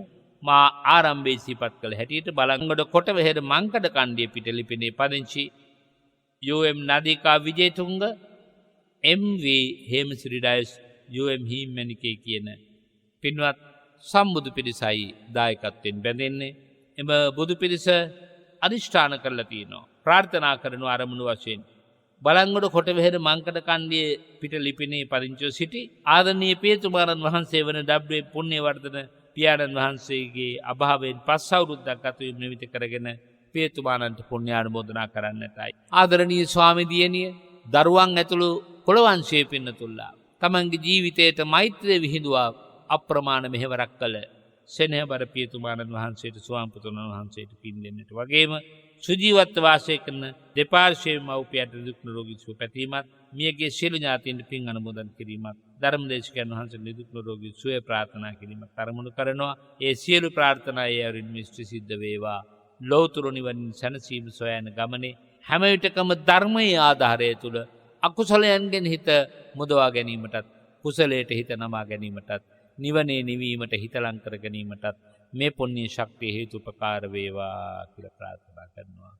ආකාශට්ටා ච බුම්මට්ටා දේවානාගා මහිත්‍තිකා පුඤ්ඤන්තං අනුමෝදිත්වා චිරං රක්칸තු සම්මා සම්බුද්ධ ශාසනං චිරං රක්칸තු සම්මා සද්ධම්ම දේශනං චිරං රක්칸තු සම්මා සම්බුද්ධ ශාවකත්ති. බහැමට සම්මා සම්බුදු සරණයි. සම්මා සම්බුදු පිහිට.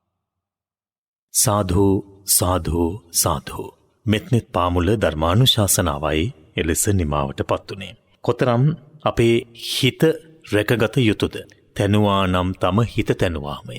හිත තනවා ගැනීමේදී අපි ඇතැම් විට සිදු කරන්නා වූ දේවල් හිත තැනුවායයි කියා අපි රැවටුනාට හිතේ ශ්‍රද්ධාව, ආදරය, දයාව, කරුණාව, මෛත්‍රිය නැත්නම් මෙත්තා, කරුණා, මුදිතා, උපේක්ඛා කියන සතර බ්‍රහ්ම විහරණ මතුවන්නට හේතු වෙලා තිබෙනවාද කියලා හිතට තට්ටු කරලා අහන්න පුළුවන් දේශනාවකයි ඔබ ශ්‍රවණය කළේ. අපි සාකච්ඡාවේදී අපේ ගෞරවනීය නායක හාමුදුරන් වහන්සේගෙන් තවත් ඒ පිළිබඳ විස්තර සවිස්තරාත්මකව අනුශාසනා ලෙසින් ලැබමු. එතෙක් මෙත්නෙත් පාමුල සමග රැඳෙන්න ඔබට ආරාධනා කරමින් පූජනීය වන්දනීය කැටවල හේමාලෝක අපේ නායක හාමුදුරන් වහන්සේට නිදුක් නිරෝගී දීර්ඝායුෂ වේවා, උතුම් වූ ධර්මාවබෝධය පිණිස මේ කුසල් පාරමී වේවායි කියා ප්‍රාර්ථනා කරමින් මෙත්නෙත් පාමුලෙන් කෙටි විරාමයක් ලබනවා.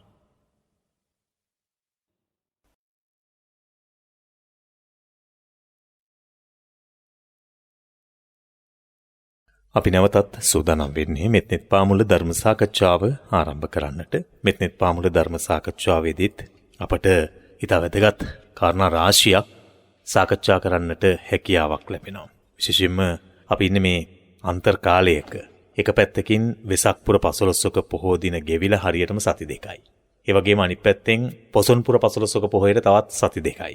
ඒ අතරමැද බෞද්ධයන්ගේ ශ්‍රද්ධාව වැහෙන කාලයක්. පෙර සමාජයේ නම් අපට විශේෂයෙන්ම අපි බලාගෙන ඉන්නේ වෙසක් උදා වෙනතුරු ඊට පසුව හිතේ ලොකු ප්‍රීතියක් එක්ක ශ්‍රද්ධාවත් එක්ක ඒ මතුවුණු ජනනය වුණු ශ්‍රද්ධාව බොහොම සතුටෙන් දරාගෙන අපි පොසොන් පුර 15ක පොයට සූදානම් වෙනවා. ඉනික්බි තියෙන කාල රාමු නැත්නම් මාස 6ක කාලය පුරාම පින්කම් වලින් සුසැදි කාලයක්. ඒ කාලය තුල බෞද්ධ ජනතාව සිත්සේ පින් පුරා ගන්නවා. හැබැයි පාරිසරික වශයෙන් වේවා, දේශපාලනික වශයෙන් වේවා, සමාජීය වශයෙන් වේවා ඇති වී තිබෙන යම් යම් පීඩාවන් එක්ක, ඇති වී තිබෙන යම් යම් බාධාවන් එක්ක ප්‍රශ්නකාරී වාතාවරණයන් හමුවේ අපට ඒ පින සිත්සේ කරගන්නට තිබෙන අවකාශ ඇහිරිලා තිබෙන්නේ. බොහෝ විට කියනවා පින් කරගන්න එහෙම ස්ථානයකට යන්න ඕනේ නැහැ, හිතයි වැදගත් කියලා. හැබැයි මට හිතෙනවා ඒ හිත වැදෙන්නත්, එහෙම හිත సంతානය ඉහළට ඔසවා තබන්නත් පුණ්‍යකාමී ස්ථානයකට ගියාම වැඩි අවස්ථාවක් ලැබෙනවා. ඉතින් එය අපි අත්විඳිනවා විශේෂයෙන්ම එළිය පින්කම් කරන්න යනකොට. ඉතින් ඒ තුල ලොකු පිරිසක් හිතට Tamanගේ ධර්ම එකතු කරනවා වගේම ශ්‍රද්ධාව ජනනය කරගන්න ඒ හේතුව බවට පත් කරගන්න. ඒ නිසා මේ කාලේ හැම දිනාටම අපි ආරාධනා කරන්නේ නිවෙන්න, පුළුවන් තරමින් නිවෙන්න, හිත සංසුන් කරගන්න, ධර්මයට බැස ගන්න. දැන් අපි ඇඳුමක් කිලිටු වුණාම කොච්චර දේවල් කරනවද පිරිසිදු කරගන්න. ඒ தත්ත්වය මතක් කරගන්න. අපි ධර්ම සාකච්ඡාවේදී සම්බන්ධව තවත් කතා බහ කරමු. බොහොමත්ම ගෞරවයෙන් මෙත්නෙත් පාමුල ධර්ම සාකච්ඡාව වෙනුවෙන් නැවත වාරයක් අපේ නායක හාමුදුරන් වහන්සේ, කැටවල හේමාලෝක නායක හාමුදුරන් වහන්සේව පිළිගනු ලබනවා. බොහොම ගෞරවයෙන් අවසරයි අපේ හාමුදුරනේ. ඒ වගේම විශේෂයෙන්ම අරමා කියපු තැනට ආපහු ආවොත් එහෙම දැන් හිතේ කිලිටි ස්වභාවය තමයි මේ ධර්මදේශනාව පුරාම අපේ හාමුදුරුවෝ මතු කරලා පෙන්නුවේ. මේ කිලිටි ස්වභාවය නැත්නම් කෙලෙස් කහට කොහොමද අපි අපේ ජීවිතෙන් ඈත් කරගන්නේ? නැත්නම් මේ කෙලෙස් කහට යවන්න පුළුවන් සේදුම්කාරකේ මොකද්ද? ඇඳුමක් කිලිටුණාම අපි දානවනේ විවිධ දේවල්. කුඩු වර්ග තියෙනවා, සබන් වර්ග තියෙනවා. මේ ඕන එකක් දාලා සුද්ධ කරගන්න තමයි බලන්නේ. හැබැයි හිතේ ඇතිවන මේ කෙලෙස් කහට සුද්ධ පවිත්‍ර කරගන්න තිබෙන අවස්ථාව අපි උදාපත් කරගන්නට ඕන. එහෙම නොවුණු කාල අපි සමාජයේ අරුබුද රාශියකට, ඒ වගේම අපේ සංස්කෘතියේ අරුබුද රාශියකට, ඒ වගේම අපේ පැවැත්මේ අරුබුද රාශියකට මුහුණ දෙනවා. මුහුණ පාන්නට අවස්ථාව උදා කරනවා. ඒ නිසා තමනුත් රැකී, රටත් රැකී, මුළු මහත් සමාජයට ආදර්ශවත් වන්නට යමෙක් හිතනවා නම් ඉස්සෙල්ලාම තමන් හැදෙන්න ඕන.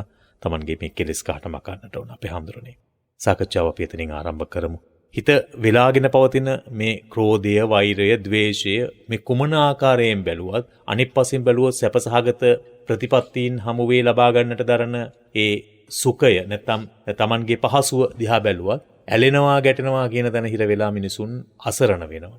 මොනවා කළත් හිත හරි හැටි හදාගත්තේ නැත්නම් වැඩක් නැහැ කියලත් කියන සමාජයක් මේක. ඒ හිත හරි හැටි හදාගන්න නම් ධර්මය එකතු වෙන්න ඕනද?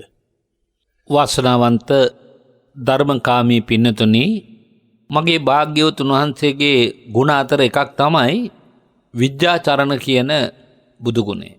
පින්නත් ඔබට මේ හැම දේශනයකින්ම ලැබෙන්නේ දැනුමයි. දැනුම තියෙන්නේම අවශ්‍ය වෙලාවට පාවිච්චි කරන්නයි. අපි ඕනෑතරම් උපමා උපහැරණ සහිතව ඒකට කාරණාවල් ඉදිරිපත් කරලා තියෙනවා. පින්නත් ඔබ ඒව දන්නවා. අර ගාතාවක් තියෙනවා. ඒකේ සිංහල තේරුම තමයි පරාස්ත ගතෝ ගතං පුස්තකං වනිතා රත්නං. පොතත් කාන්තාවත් අනුන්ට දුන්නොත් දුන්නමයි. කාර්ය කාලයේ සමුත්පන්නේ උවමනාවක් වුණු විට ඒක Tamanට ලැබෙන්නේ නැත්තම් ණයට දුන්නු ධනයක් නෙවෙයි. ඒක Tamanට ඇති වැඩක් නැත. ඒ වගේ Taman යම්කිසි දැනුමක් රැස් කරගත්තා නම් ඒ දැනුම ඕන කරන්නේ උවමනා වෙලාවටයි. හිත තුල කෙලෙස් සිතුවිල්ලක් ඇති වුණා කියලා දැනෙනකොට, හෝ ඇති වේවි කියලා දැනෙනකොට, ඒ කෙලෙස් සිතුවිල්ල ඇති ආදීනව මෙන්න මේ ආකාරයි කියලා මෙනෙහි කිරීමට අර දහම් දැනුම භාවිතා කරන්න ඕනේ. හැම වෙලාවකම අපි අපේ හිත වටා චක්‍රයක් ගොඩනගාගෙන ජීවත් වෙන්න ඕනේ. මගේ චක්‍රය තුල ජීවත් වෙන්නේ මම කියන පුද්ගලයා විතරයි. ඒ චක්‍රයේ වටේ පිටින් තියෙනවා තව චක්‍ර ගණනාවක්. මගේ අය, පිට අය, ඔක්කොම ඉන්නේ මම කියන චක්‍රයට පිටින්. එහෙමයි. ඒක අපි හොඳට තේරුම් අරගත්තොත් අපි නිරන්තරයෙන් කියලා තියෙනවා ආවෙත් තනියමයි මේ ලෝකෙට මම. යන්නේ තනියමයි මේ ලෝකයෙන් මම. ජීවත් වන තුරා යුතුයකම් කළෙමි මම. දැකගනු පිණිස වෙර වඩනෙමි සසරීම. මේක අපි ජීවිතේ කටපාඩම්ම කරන්න ඕන එකක්. එනකොට ආවෙත් මං තනියම, යනකොට යන්නේ තනියම. හැබැයි මම මගේ යුතුයකම් ටික ඉෂ්ට කරලා තියෙනවා. පුළුවන් ප්‍රමාණයට. සියලු යුතුයකම් ඉෂ්ට කරලා කවදාවත් අවසන් වෙන්න බෑ. අද වෙනකොට මගේ ජීවිතෙන් සමගන යන්න සිද්ධ වුණොත් මට ඔබ හිතන්න ඕන මට කරන්න පුළුවන් ටික මං කළා. ලෝකෙට ඕන අය ඔක්කොම කරන්න බෑ. දරුවන්ට ඕනේම ඔක්කොම කළ ඉවර කරන්න බෑ. අපි හිතමු ඔක්කොම ඉවරයි කියලා. ඊට පස්සේ හිතනවා දරුවන්ගේ දරුවන්ටත් කරලා හිටියොත් ඒ ඔක්කොම ඉවර කරගන්න ඉන්න පුළුවන් වේද? අවුරුදු 150 200ක්. ඒක නෙච්චර බලාපොරොත්තු තියාගන්න එක හොඳ නෑ කියලාද වහන්සේ? ඇත්තටම මේ මොහොතේ යන්න සිද්ධ වුණොත් කළ හැකිව තිබූ දේ කළා. ඔන්න කළ හැකිව තිබූ දේ නොකළා නම් පොඩි පසුතැවිල්ලක් තියෙනවා. මේ වෙනකොට මට කරන්න පුළුවන් වෙච්ච කොටසක් තියෙනවානේ. ඔව්. දැන් උදාහරණයක් ඇරෙහි හිතමුකෝ සුදර්ශන ධර්මනිකේතනේ.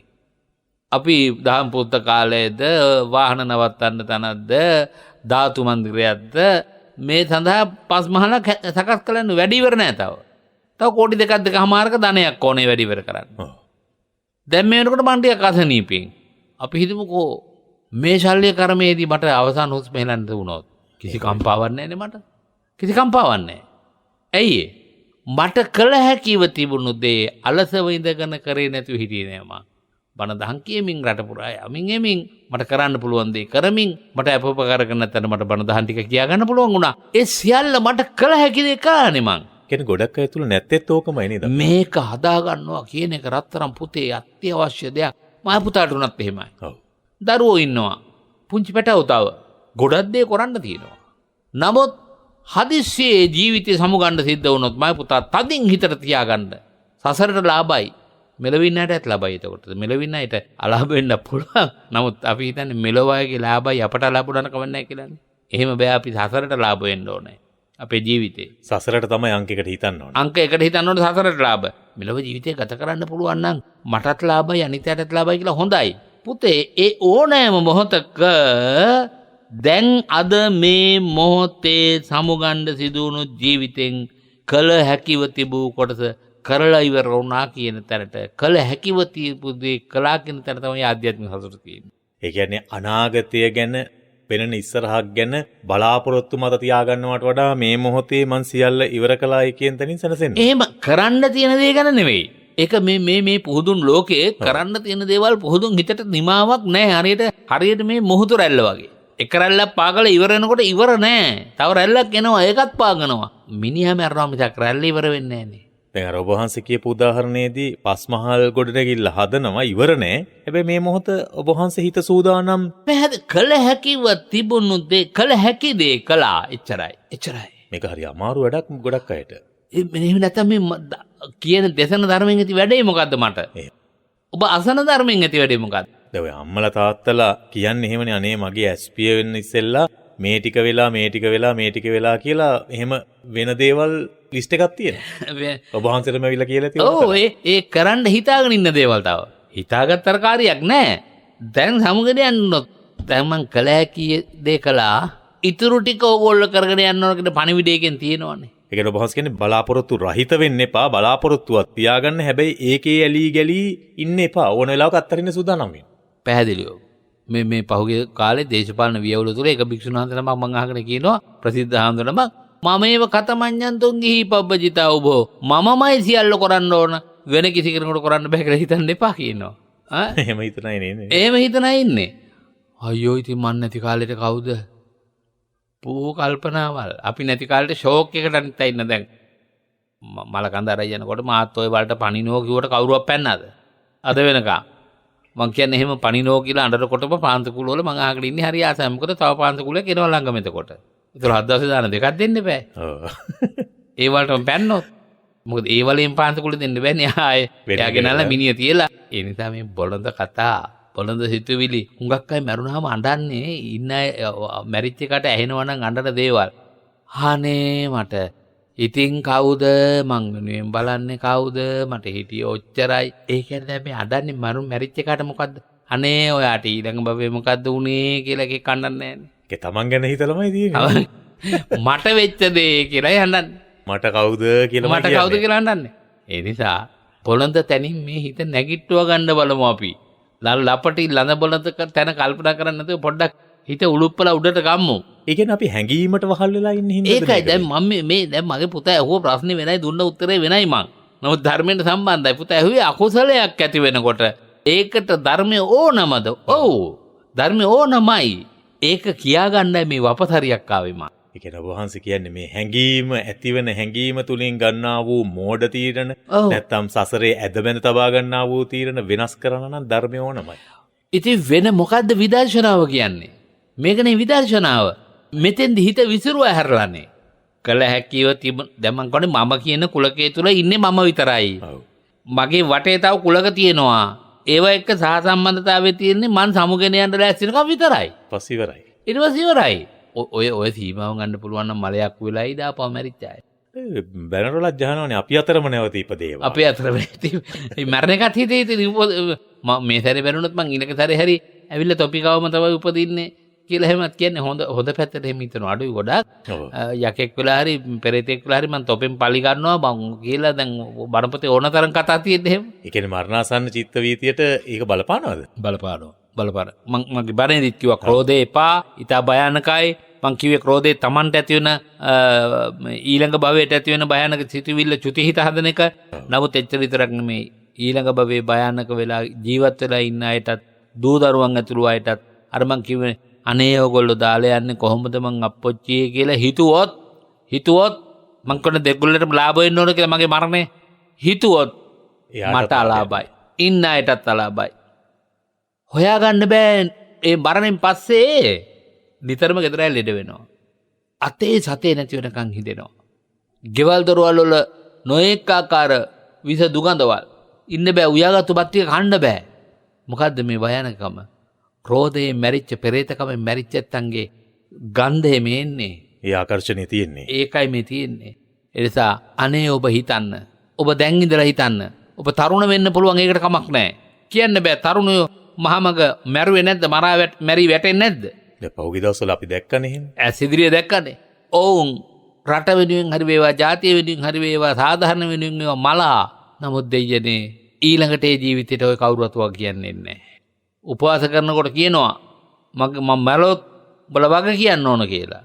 කාටද වග කියන්නේ? අනුන්ට වග කියයි ඕන නම්. එහෙම වග කියන්නෙත් නැහැ කවුරුත් වෙනුවෙන් මලාට. සතියක් යනකොට අමතක. සතියක් යනකොට අමතකයි. ජාතිය සිංහලින්ද විශේෂයෙන් මට වග කියන්න ඉන්නේ මං විතරයි. රත්තරන් මව්පියනේ මේ ගැන හිතන්න. දරුවනේ මේ ගැන හිතන්න. මට වග කියන්න කවුරුවත්. මගේ මරණයට අවලා වග කිය යුතුයි කියලා කියන්නත් එපා බොනද කතා. බොනද කතා කියන්න එපා. මගේ මරණයට වග කිය යුතු නම් කවුරු හරි ඊළඟ භවයට එයා වග කියන්න ඕන. කවුද වග කියන්න බැඳිලා ඉන්නේ? කොහොමද වග කියන්නේ? මට සිද්ධ වෙන දේ මට විතරමයි. එතන තදින්ම හිත තියාගත්තොත් මම කියන කුලකය තුල ජීවත් වෙනවා. මම කියන කුලකය ඇතුලේ තියෙන අකුසල පාපී චෛතසික ධර්මයන් උපන් තැනම ලොක් කරගෙන මේක ඇතුළ සුද්ධ කරගෙන ඉන්නේ හැම වෙලාවකම. එතකොට දැන් බුදුදහමේ තිබෙන සංකල්පයත් එක්ක ඒකේ පරස්පර භාවයක් යම් කෙනෙකුට හිතුනොත් අපි හඳුරු මෙහෙම. මමය මාගේය කියන හැඟීම තමයි මිනිසා සසරේ ගෙන යන්නේ. එතකොට ඔබ වහන්සේ කියන මං කියන කුලකය ගැන හිතන්න කියලා. එතකොට ඒ හිතන විදිහේ වෙනස තමයි එතන වැදගත් වෙන්නේ. ඕ මතක ඇතිනේ කාහට කෙසේ මොන යුතුයකම් කළත් මං විතරමයි එය දැනගනිමි මම. සම්මුතිය තුල මම කියලා කෙනෙක් ඉන්නවා මගේ කියලා පිරිසක් ඉන්නවා ඒක හරි. නමුත් පරමාර්ථය තුල මම කියලා කෙනෙක් නැත. එසේනම් මගේ කියලා පිරිසක් ඇත්තේත් නැත. එහෙමයි. මේ අවබෝධ ඥාණයෙන් කල්ගත කරනකොට ඒක ධර්ම විරෝධී ජීවිතයක් නෙමෙයි. ධර්මයට එකඟ ජීවිතයක්. කෙනෙකුට හිතෙන්න පුළුවන් එහෙනම් ඉතින් ඔය මගේ ශිෂ්‍යෝ, මගේ පුතා, මගේ දුව, මගේ රට, මගේ ජාතිය ඔක වැරද්දද? නෑ කිසි වැරද්දක් නෑ. හරියටම හරි. දැන් අපි කතා කරන්නේත් අපේ හාමුදුරනේ මගේ හාමුදුරනේ මගේ හාමුදුරනේ කියලා. ඈ දැන් මම මගේ පුතා කියනවා. මම කියලා කෙනෙක් නැත්තම් මගේ පුතෙක් කොයින්ද කියලා හියයි කි. පරමාර්ථයෙන් බන බලනකොට හරි පුත්තා මත්ති ධනම් මත්ති ඉතිබාලෝ විහඤ්ඤති. මට පුත්තෝ ඉන්නවා මට ධනෙ තියෙනවා කියලා හිතනක බාලයා හිතන විදිහක් කිව්වා හරි. නමුත් සදාතනිකව මට පුත්තු කියලා જાතියක් ඉන්නවා කියන එකයි මේ හිතන එක වැරද්දක් වෙන්නේ.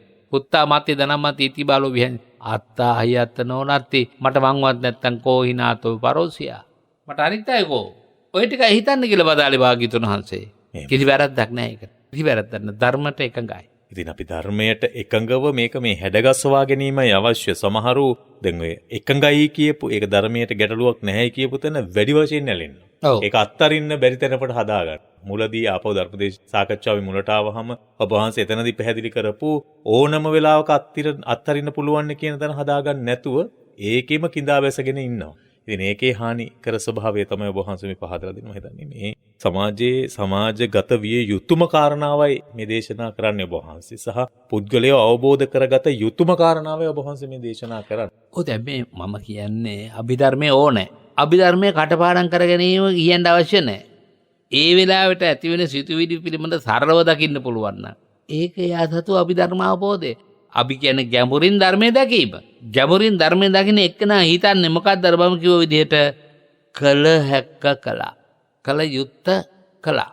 තවත් හැබැයි කරන්න දේවල් තියෙනවා. ඒක මට අදාළ නැහැ. මං හෙට වෙනකොට හිටියොත් කරයි. පස් බහන හද ඉවර කරනවා.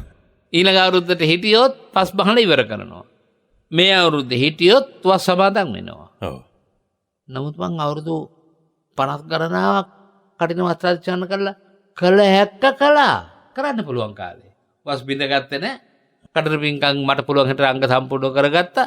මට ආධ්‍යාත්මිකව පුදුම සැනසීමක් තියෙනවා. කළ හැක්ක කළා. මේ ජීවිතේට ආවේ මං යමක් කරන්න නම් ඒ ටික කරන්න මට ලැබිච්ච කාලේ ඉවර නම් මම යන්න මෙපාය. දැන් එතකොට ඒ කළ හැක්ක කලාය කියන තැන කළ හැක්ක කරපු ආකාරය පිළිබඳ සිහි කිරීම හොඳද? නිතර සිහි කරන්න ඕනේ.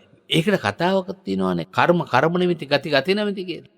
දැන් ඔබේ දරුවා වෙනුවෙන් අනන්ත දුක් විඳා. ඔබට හරි යමන් රස්සාවක් තිබ්බේ නැහැ. කුලී මලී කරලා ගෙවල් දොරවල වළම්පිකම් හොදලා පිළිල කරලා අම්මා ඔබව ජීවත් කරෙව්වේ. නැත්නම් අම්මා හිතනවා මයි දරුවෝ ජීවත් කරුවේ මං එහෙම. අන්න යා අර වළම්පිකම් හොදු පෙටි දුක් වෙන පෙටි ඔක්කොම චිත්‍රපටයක් වගේ බලනවා ඉන්න ගම වාඩි වෙලා. ඉන්න විතරක් නෙමෙයි කියලා දෙනවා දරුවන්. ඒ කියලා දෙන්නේ කර්ම නිමිති. ඒකට ශෝක වෙන්නේ අම්මා. ඒක අහගෙන ඉන්න දරුවෝ අඬනවා භාග වෙලාවට. අම්මා කර්ම නිමිති ටික කියාගෙන ගිහිල්ලා අද තියෙන අභිමානවත් තැනට මගේ දරුවෝ ගෙනාපේ ගැන මට කොච්චර සන්තෝෂද කියලා. අද තියෙන තැනින් නවතිනවා. අද තියෙන තැනින් නවතිනවා. අනේ මං තව ගොඩාක් දේවල් කරන්න හිතාගෙන හිටිය අප්පොච්චේ බැරුවයයි මට බැරි වුණා බැරි වෙයිද ඔය තැවිල්ල තියාගන්න එපා. මේ බලන්න බුදුහාමුදුර කොයිතරම් ගැඹුරින් මේක දේශනා නප්ප ජප්පන්ති නාගතා. නොයලබුණු අනාගතය ගැන ඕනකට හිතන්න එපා. එහෙමයි. මේක පුතා තේරෙන්නේ Tamanට සමුගෙන යන්න කාලේ ලඟ වුණා කියලා හිතෙනකොට ධර්මයත් ඒකට පාවිච්චි කරනවා කියලා හිතෙනකොට තමයි ප්‍රබල සතුටක් දැනෙන්නේ. මෙන්න මේ ධර්මයේ මා තුළ මම කොහොම හරි උරා ගන්නවා කොහොම හරි කිඳාපැත ගන්නවා කොහොම හරි ප්‍රත්‍යක්ෂ කරනවා කියලා හිතෙනකොට Tamanට තමන්ගේ ජීවිතේ හරිම ලාභයිනේ. වෙන මොන පැවිද්දෙක් වශයෙන් ගත්තොත් එහෙම මොන වෙහෙර විහාරත ගොඩ නැගුවත් පංච මහා විහාරාධිපති වුණත් නායක පදවි අනුනායක පදවි මහානායක පදවි හම්බුණත් කිසි තෘප්තියක් නැහැ ජීවිතේ. ඔය මං කියපු ටික නැත්තම්. ගිහියෙක් මොන සම්භාවනීය තරතුරට පත සක්විති රජකමට ගියත් ඒකනේ බලපොතේ කියන්නේ පතව්‍යා ඒක රජ්‍යයේ සග්ගස ගමන එනවා. සබ්බ ලෝකාදිපත්‍යන සෝතාපට්ටි ඵලං වරන් කියනවනේ. සෝතාපට්ටි ඵලයේ තරම් ශ්‍රේෂ්ඨ ඵලයක් තව ඇත්තේ නැහැ කියනවනේ.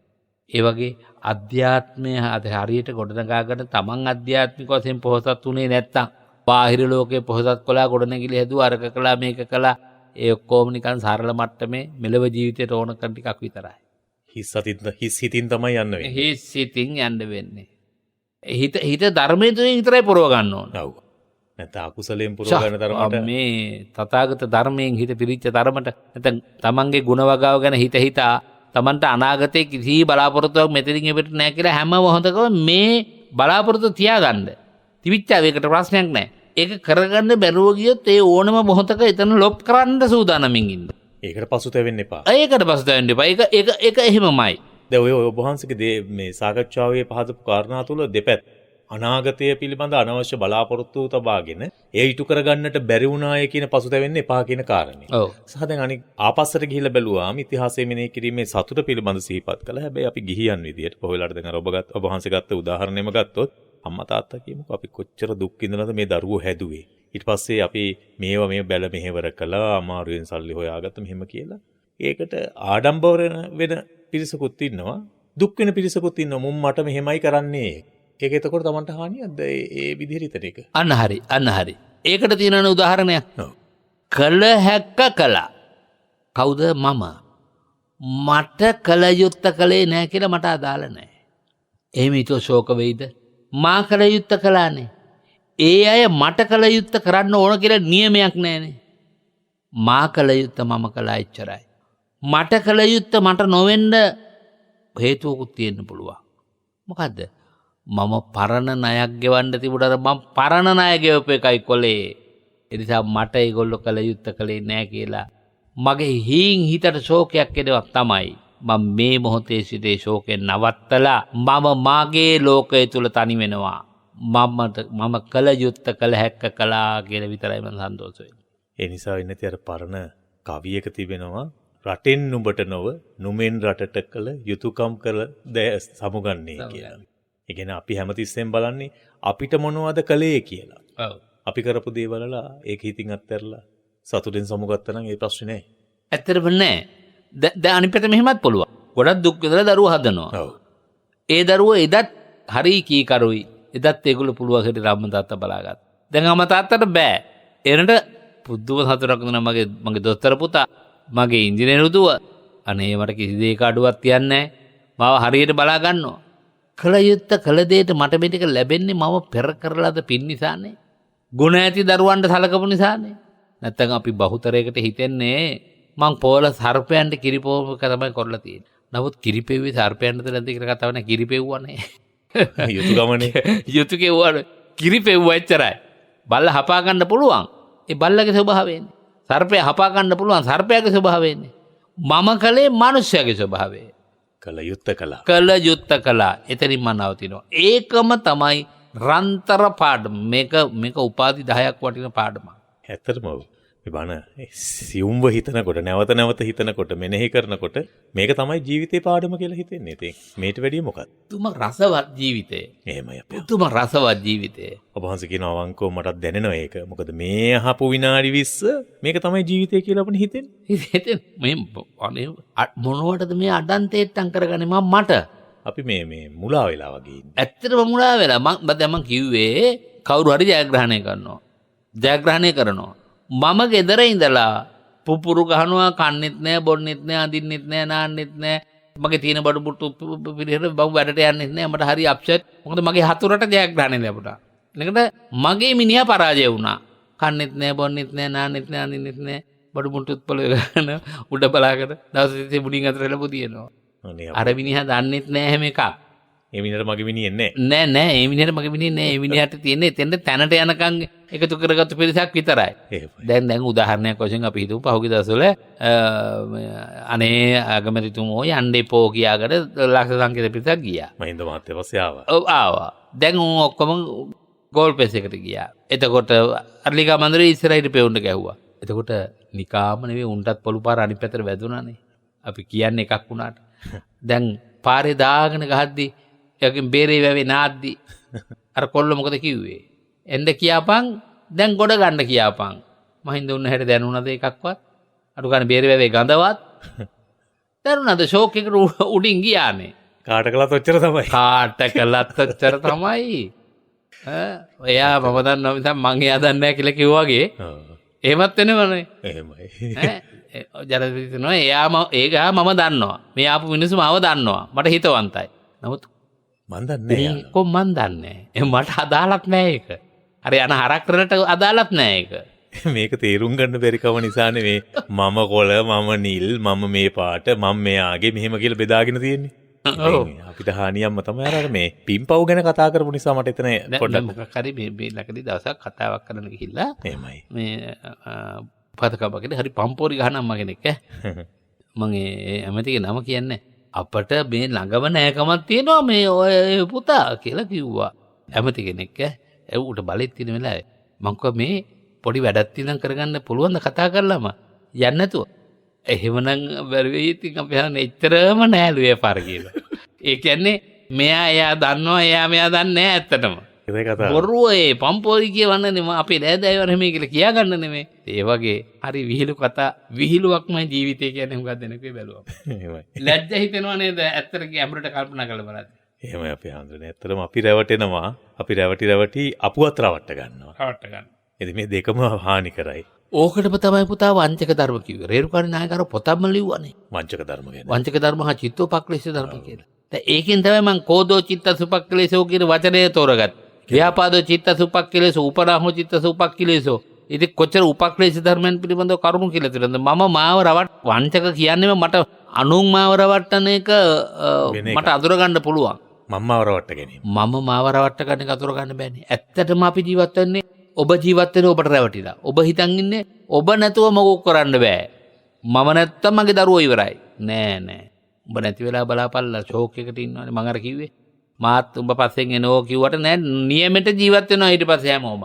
ඒ නිසා අනුන් වෙනුවෙන් ඔබ ෂෝක් කරන්න එපා. ඔබට යමක් කරන්න වෙනවද? ඔබ ඒ ටික කරන්න. කියන්නේ ලෝකය දැක්ක යතිවරයන්න් වහන්සේලා උන්වහන්සේලා. ලෝකය කියන්නේ තමන් කියන ලෝකයක් උන්වහන්සේලා හොඳට දැකලා තියෙනවා. අපි දකින්නේ මේ බාහිර ලෝකයේ විතර. ඉතින් බාහිර ලෝකයට වඩා තමන්ය කියන ලෝකය බලන්නට තියෙන මේ පැස්යුවල ගලවල පැත්තකට දාලා ධර්මයේ කියන පැස්යුවල ගලවල පැත්තකට දාලා අපි වෙන පාට කණ්ණාඩි දාගෙන ලෝකේ දිහා බලලා අපිත් අසරණ වෙනවා. මේ තත්ත්වෙන් අපි මිදෙන්නට ඕන. අර මං ඔබ වහන්සේට පෙරත් කිව්වේ මේ පිනපව ගැන ඔබ වහන්සේ සිහිපත් කරපු නිසා දැන් පෙරපව් විපාක දෙනව නම් මේ කරන පින් වැඩක් නැද්ද කියලා යම් කෙනෙකුට හිතෙන්න පුළුවන්. ඔබ වහන්සේ දේශනාවේදී කිව්වා පෙරපව් සමහර අයට විපාක දෙනවා. ඒ වෙන මොනවත් නෙමෙයි පෙරපව්. ඒවා විපාක කියලා. එතකොට මේ කරන පින් වලින් ඒක වහන්න බැරිද? මේකෙන් අඩපණ කරන්න බැයිද? බලයක් නැද්ද ඒ තුල? මේ දෙකේ බලය ක්‍රියාත්මක වන ආකාරය ඒ පිනේ තියෙන ශක්තිමත් භාවය මත තීරණය කරන්න ඕන. පවේ තියෙන ශක්තිමත් භාවය මත තීරණය කරන්න ඕන. පව ලොකුයි නම් පින අඩුයි නම් එදිරින් බලපෑම් කරන්න බෑ. එතන පව තමයි ප්‍රබල විපාක දෙන්නේ. මොකද 3 බලය වගේ තමයි. 3 බලය වගේ. එතන පව ප්‍රධානව බලපානවා. හැබැයි පින අහෝදි වෙන්නේ නැහැ. ඒක බලපෑම කරන්න බැරි වුණා කියලා ඒක යටපත් වෙලා අයින් වෙලා යන්නේ නැහැ. නෑ. කළ හොඳට විපාක ලැබෙන. දැන් ඔය රනිල් වික්‍රමසිංහ මහත්තයා දැක්කනේ අපි. ඔව්. ඡන්දෙන් එක ඡන්දයක්වත් කියන්නේ පාර්ලිමේන්තු මේකක්වත් නැතුව ලිස්ට් එකෙන් ඇවිල්ලා අන්තිමට අගමැති වුණා. අගමැතිතුමා කවුද හිතුවේ? කවුද හිතුවේ? සරල මුදාර. දැන් 6 වෙනි වතාව මේ. ඔව්. 6 වෙනි වතාව. ඒතර අපිට හිතා ගන්න පුළුවන් මිනිසුන්ගේ තියෙන ආධ්‍යාත්මික ආකල්ප මොනවද?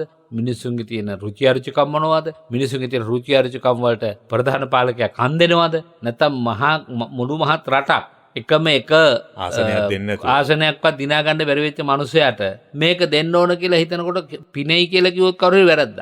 මම ඒක පිනට දාන්නේ නැහැ. ඔව්. ඒක දෙන්නේ කුහක ප්‍රධානියගේ තියෙන කුහක සංකල්පමේ. ඒක එහෙම වෙන්න බෑ. ඒක එහෙම වෙන්න බෑ.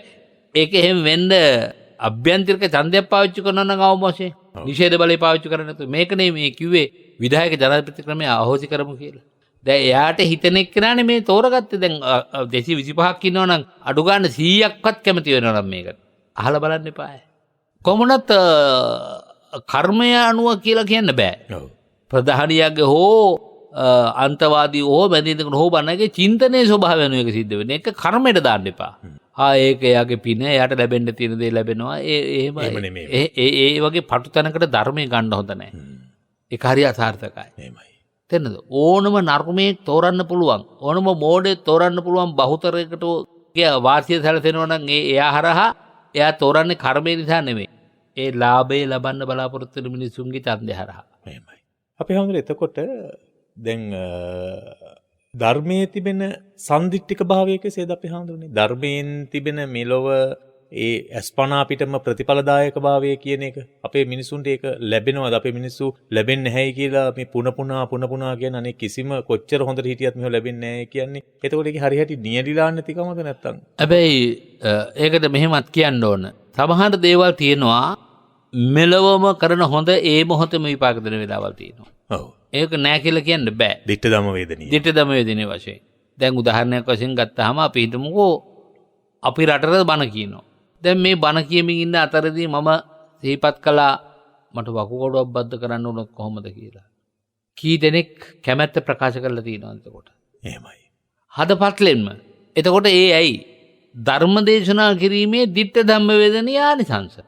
කොහාට හරි අපි යනවා නේද? මොනත් වහගෙන ඇසුත් වහගෙන හිටියත් ළඟට ඇවිල්ලා අහනවනේ මේ ඔබ වහන්සේ දහවලා කියලා අහනවනේ. මට විතරක් නෙමෙයි මේ රටේ විදු ධර්මදේශකයන් වහන්සේලාට ඒ ශක්තිය බලය තියෙනවා. ඔව්. ඒ මොකද්ද? දිට්ඨ ධම්ම වේදනීය. හාමුදුරුවෝ මං දිසා සලකනවා නෙමෙයි සමහරට රෝහලේදී. හාමුදුරුවෝ ගොඩක් හිටියත් ඇවිදින් තමන්ට හිත ඇදගත්ත බැඳගත්ත භික්ෂුව ඉන්නවනේ. එයා ළඟට ඇවිල්ලා සලකලා බලලා මොකද කරන්න ඕන කියලා අහනවා. ලැජ්ජත් හිතෙනවා සමහර වෙලාවල් වල. ඒ මට වඩා වැඩි හිටිය හාමුදුරුවෝ වැඩි වෙනවා. තව බැරි අමාරුකම් ඇති හාමුදුරුවෝ ඉන්නවා. නමුතර අහනවා ඒගොල්ලන්ගේ ප්‍රසාදේනේ. වපුරපු දේ අනුව තමයි අස්වැන්නේ. ඔව්. මගේ යුතුයක මං කියන්නේ අපි ලොකු හාමුදුරුවන්ගේ මුත් අහලා ලොකු හාමුදුරුවෝ ඉස්සෙල්ලා යවලා ඉුණේද කියලා අහනවා නම් තමයි මගේ මනුස්සකම. හරි ලොකු හාමුදුරුවෝ කවන්නේ මට සැලකුවා නැහැ ඇති කියලා මං මගේ දන්න අය මම එක්කන් යන්න ආවේ ඒ නිසාම යන්න ඕන කියලා. ආඩම්බර වෙලා එතන අනිත් අයට නිකන් පොඩ්ඩක් අපේ ජනාධිපති කිව්වා වගේ. අපේ ජනාධිපති කිව්වා වගේ. එහෙම නෙවෙයි. ඔව්. කතා කළත් යන අපේ හාමුදුරන්ට හදිස්සි නම් ඔබ වහන්සේ වැඩියට කමන්නේ මේ හාමුදුරන් මේක කරන්න කියලා. මම මේ කියගෙන යගේ අනන්ත ආනිසංස තියනවාද? දැන් මෙහෙම හිතන්නකෝ. වරුණ පුතා කියලා හිතන්නකෝ. මහ පුතා හදිස්සියේ බස් එකක යනවා. කවුරු හරි දැන කියාගත්තොත් මේ අහවලා කියලා. ඔයා හිටගෙන යන්න කියලා හිතමු. මහත්තයා වාඩි වෙන්නකෝ කියලා කියයිද නැද්ද? කියනවා. එවැනි ජීවිත අත්දැකීම් මහ පුතාට ඕන තරම් ඇති නේද? අපි මේ රේඩියෝ එකේ කතා කරන අපෝ දකින්නේ නැහැනේ. දකින්නේ නැහැ. හැබැයි දැන් මට එහෙම අවස්ථා වෙලා තිබෙනවා. දැන් අපි රේඩියෝ එකේ කතා කළාට අපෝ දැකලා නැති පිරිස ඔව්. සමහර කඩවල් වලට ගිහිල්ලා යම් බඩු ඉල්ලනකොට ඉල්ලන කටහඬට මෙයා නේද කියලා අහලා තියෙනවා. අහලා වැඩියෙන් උදව් කරලා. ඒක හිත උදුම ගන්නේ නෑ. හැබැයි මම මා පුතාට අනන්ත කියලා තියෙනවා. මම එක උදාහරණයක් කියනකොට මේ කියන්නේ පුතේ සමහර වෙලාවට දායකයෝ එනවා. ඉරිදට එනවා. මම කියලා ඊයෙන්ද තිබ්බනේ. අපේ හාන්නේ මේ වරුණ පුතා බලලා යන්නත් එක්ක ආවේ. මම කියලා මේ දවස්වල පටිගත කරලානේ බණ යන්නේ වරුණ පුතා බලන්න ඕන නම් බ්‍රහස්පතින්දට එන්න ඕන. ඔව්. එතකොට ඒ දකින්න තියෙන ආශාව බලන්න කොච්චරද කියලා. සමහරට ඔයා කිව්වගේ රූපය දැක්කනට කටහඬින් මුළු ලෝකයක් අඳුරනවා. ඔව්. ඒක පුතාට ලැබෙන ලෞකික ආනිසංස නෙවෙයිද? ආනිසංසය. කොතෙන්ද ගියත් ලොකු ගෞරවයක් ආදරයක් තියෙනවනේ ඇත්තටම. ඔව්. ඒ වගේ දදං පියෝ හෝති භජಂತಿ නම් බහුම් කියලා බණපදයක් තියෙනවා. දන් දෙන එක්කෙනා යම් තැනකද ඒ ඕනම තැනකදී යාට භජන්ති නම් ආශ්‍රය කරන්න හුඟක් දෙනෙක් කැමති. එයා හුඟක් දෙනා අතර දිට්ඨ ධම්මේ දින වශයෙන් එක. එයාට දුකක් එනවා නේද? මලගෙදරක් වෙලා ආරංචි වෙනවා නේද? මලගෙදර අයිති එක්කන 70 100 ගාණක් ඈත ඉන්නේ. මේ ගෙදරට එනකොට කොඩිත් දාලා ගේට් සුද්ධ කරලා මල වෘතදේහ ගෙනත් තියන්න තැනක් තියලා සමහරට ගෙදර නම් මලේ එයා එන්න ඉස්සෙල්ලා එම්බාම් එකටත් දීලා ඔක්කොමත් කරලා ඉවරයි. ඒකද දුන්දේ සුවඳයි දෙනකොට ලැබෙනවා කියන්නේ ඒකද? දෙනකොට ලැබෙනවා කියන්නේ ඒකයි. ඒක ඒ මහ වාසනාවක්. දැන් ඒක ඉතින් ඒ බුදුහාමුදුරුවෝ වදාරනවානේ අර ඒක බණක් කියනකොට කියනවානේ මිනිස්සුන්ට භෝග සම්පත් ලැබෙනවා පරිවාර සම්පත් ලැබෙනවා. සමහරට භෝග සම්පතුත් නැහැ පරිවාර සම්පතුත් නැහැ. සමහර කෙනෙකුට භෝග සම්පත් ලැබෙනවා දුන්නු හින්දා පරිවාර සම්පත් නැහැ. සමහර අයට පරිවාර සම්පත් ලැබෙනවා සම්මාදම් කළ පින්කම් කරපු හින්දා භෝග සම්පත් ලැබෙන්නේ නැහැ. මේ දෙකම ලැබෙන්න නම් මොනවාද? දෙකම ලැබෙන්න නම් තමනුත් වියපහදම් කළ වෙහෙත මහන්සි වෙලා කැප වෙන්න ඕනේ. හොරෙන් නැතුව අනිත් අයත් සම්මාදම් කරගෙන පින්කම් කරන්න ඕනේ. සම්මාදම් කරගෙන කියන්නේ සල්ලි සම්මාදම් කරගෙන නෙවෙයි. ඔව්. ඒගොල්ලෝ උදව් කරගන්නවා. ඒකේ සල්ලි සම්මාදම් කරගෙන ඇවිල්ලා තමන් වගේ කරන අයත් ඉන්නවා. තමන් ගොයි කරන අයත් ඉන්නවා. ඒක නෙමෙයි මේ කියන්නේ. දැන් අපි හිතමුකෝ දුප්පත් අම්මා කෙනෙක් ඉන්නවා. කිට්ටුව පාත. අපේ ගෙදර දානයක් තියෙනවා. ඒ අම්මට රසයට කරපිංච සම්බොලි හදන්න පුළුවන්. අම්මට පවරන අම්මේ කරපිංච සම්බොලිත් හදාගෙන ආව දවසේ දානේ එන්න දෙහි ටිකක් ගෙන දෙන්න අපි බඩු ගෙන්න යන ගමන් ඒක ලේසි. කරපිංච සම්බොලට දාන්න මේ. ඒ ලේසි ඉන්න ගෙන දෙන්න අම්මට අමාරුයි. ඒක හිමුවත් යකින් ගන්නෑ. කරපිංච කොළ ටික සූරගෙන අපේ ගහේ හරියට කරපිංචාම් මේ. ඒ කරපිංච කොළ ටිකක් දීලා ඒක හදවන්නේ සම්මාදම් කරගන්නවා. ශ්‍රමයෙන් සම්මාදම් කරගන්නවා. අපි සම්මාදම් කරගන්නවා කියන අර්ථය වැරදි. ඒ කියන්නේ හිතේ තියෙන්න ඕන මේ පින්කමට මම මෙයාව සම්බන්ධ කරගන්නේ පින්කමකට දායක කරගන්න. පින්කමකට නැත්තම් කොලයක් අරගෙන අපි කරන්නේ ඔක්කොටම ඉස්සල්ලා. දැන් වෙසක් කාලටත් එහෙම වෙසක් කාලට හුඟක් අපහසු වුණා. ඇඳිලි නීති ආරම දාපු නිසා දැන් ඔන්න මේ පොසොන් දන්සල් තියෙනවනේ. දැන් ඉඳලා පොත් අරගෙන කොළ අරගෙන යනවා. මොකද පිරිවර සම්පත්තිය ඕන කියලා. එහෙම එකක් නැහැ. කැමැත්තෙන් දෙන අය කැමැත්තෙන් දීපුවාවේ. තමන්ට කරන්න පුළුවන් නම් මිසක් ඇත්තටම සමූහයක් වශයෙන් එකතු කරලා තමන් කරලා තමන් පරිවාර සම්පත්තියක් විතරක් හදාගෙන භෝග සම්පත් නැත්නම් වැඩකුත් නැහැ ජීවිතේ. ඔය දෙකම තියෙනවා නම් තමයි ජීවිතේ ලස්සන සමබරයි. සමහර සල්ලි තියන අය හිතනවා මට සල්ලි තියෙනවා මට මොකා හිටියත් එකයි නැතත් එකයි කියලා. ඒ කියන්නේ ඒ හිතවිල්ල හොඳ නැහැ. ඒක තේරෙන්නේ මලගයක් වුණාම, ඒක තේරෙන්නේ විපතක් වුණාම, ඒක තේරෙන්නේ රෝගයක් ආබාධයක් වෙලා එක තැන් වල ඉන්න සිද්ධ වුණාම බලන්න කිසි කෙනෙක් නැහැ. බේත් ටික අරගෙන එනකම් මේ ලෙඩා ළඟ පොඩ්ඩක් ඉන්න කියලා අල්ලපු ගෙදරකට කතා කරන්න කෙනෙක් නැහැ. බලන්න කෙනෙක් නැහැ. හැබැයි බුද්ධ වචනේ තියෙනව නේද අපේ හාමුදුරුවනේ තමන්ට ආශ්‍රය කරන්නට සුදුසු කෙනෙක් නැත්නම් හුදකලා වෙන එක හොඳයි. ඔව්. ඒ කියන්නේ ආශ්‍රය කරන්න එපා කියන එක නෙවෙයිනේ. ආශ්‍රය කරන්න හොඳ කෙනෙක් නැත්තම් නරක ආශ්‍රය කරනට වඩා තත්ති බාලේ සහායතාට. කැලෙන් මිදුරු තනියෙක් වගේ ඉන්න කියනවා. ඒකෝචර එකක්ද විසාන කප්පෝ. ඒක හරි.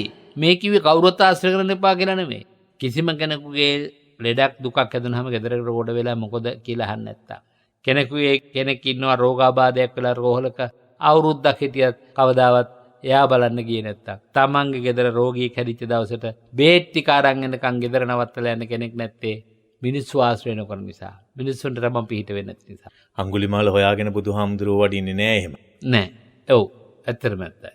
අපිට ඔන්නතන තමයි අපිට වරදින තැන. සමහරව අපි හිතෙන් හදාගත්ත වෛරයන් එක්ක මෙයා මට එපා කියන තැනක නැවතිලා ඉන්න. හැබැයි එයාටත් උදව් කරන්න පුළුවන් තැනක් ආපු තැනක කළා නම් ඇතැම් වෙලාවට එයත් වෙනස් වෙන්න පුළුවන්. ඉතින් ඒ නිසා අපි මේ හැම දෙයක් තුළම ධර්මයත් එක්ක ඉන්නවා නම් මේවා නිසි ලෙස ගලපා ජීවිතයට එකතු කරගන්න කිසිදු බාධකයක් නැහැ.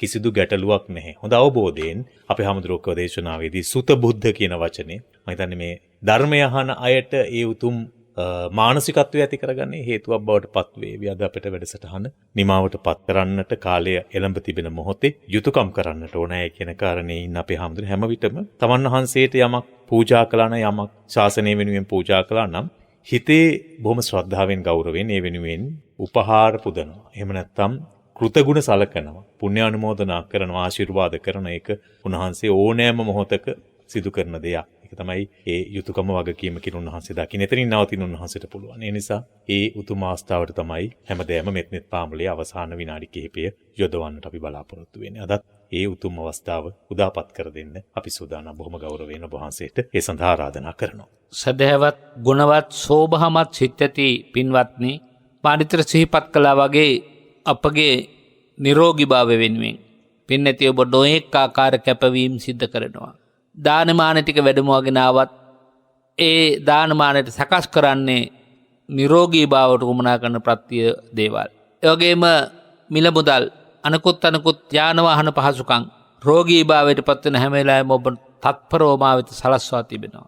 ඒ වගේම මට ඕනෑම මොහොතක බයක් නැහැ මාස ගණනක් එක තැන්ව ඉන්න සිද්ධ වෙතත් මගේ පැවිදි පිරිස 100කට ආසන්නයි උන්වහන්සේලා කුසගින්නේ ඉන්න සිද්ධ වේද කියලා සැකයක් නැහැ. පින්නැති ඔබ මා වෙනුවෙන් ඒ ටික කළා ඒ ටික කරනවා කියන විශ්වාසයි. අර මා සිහිපත් කළ හැටියට මේ පූජා භූමියේ යම් කිසි සංවර්ධනයක් විය යුතුද ඒ වෙනුවෙන් ඉලක්කගත කොටගෙන යමක් සැලසුම් කරන්නටත් පුළුවන්කම තිබෙනවා. පින්නත් ඔබ අපට හැම විටකම ශක්තියක් දෙන්න සූදානම් නිසා. ඒ හැම දෙනාටම පොදුවේ පින් අනුමෝදන් කරමින් අද දවසේ අපේ කඩු ගන්නාවේ නුවරපාරේ අංක 320 දරණ නිවසේ පදිංචි විශ්‍රාමලත් විදුහල්පතිනි ගරු කටයුතු තිලකා ශිරිවර්ධන මෑණියනේ රුපියල් 1,50,000ක බරපැනක් පූජා කරමින් අපට සැටසුව ප්‍රාර්ථනා කරමින් අපේ තිලකා ශිරිවර්ධන පින්වත් අම්මාට නිදුක් නිරෝගී බව ප්‍රාර්ථනා කරලා තිබෙනවා.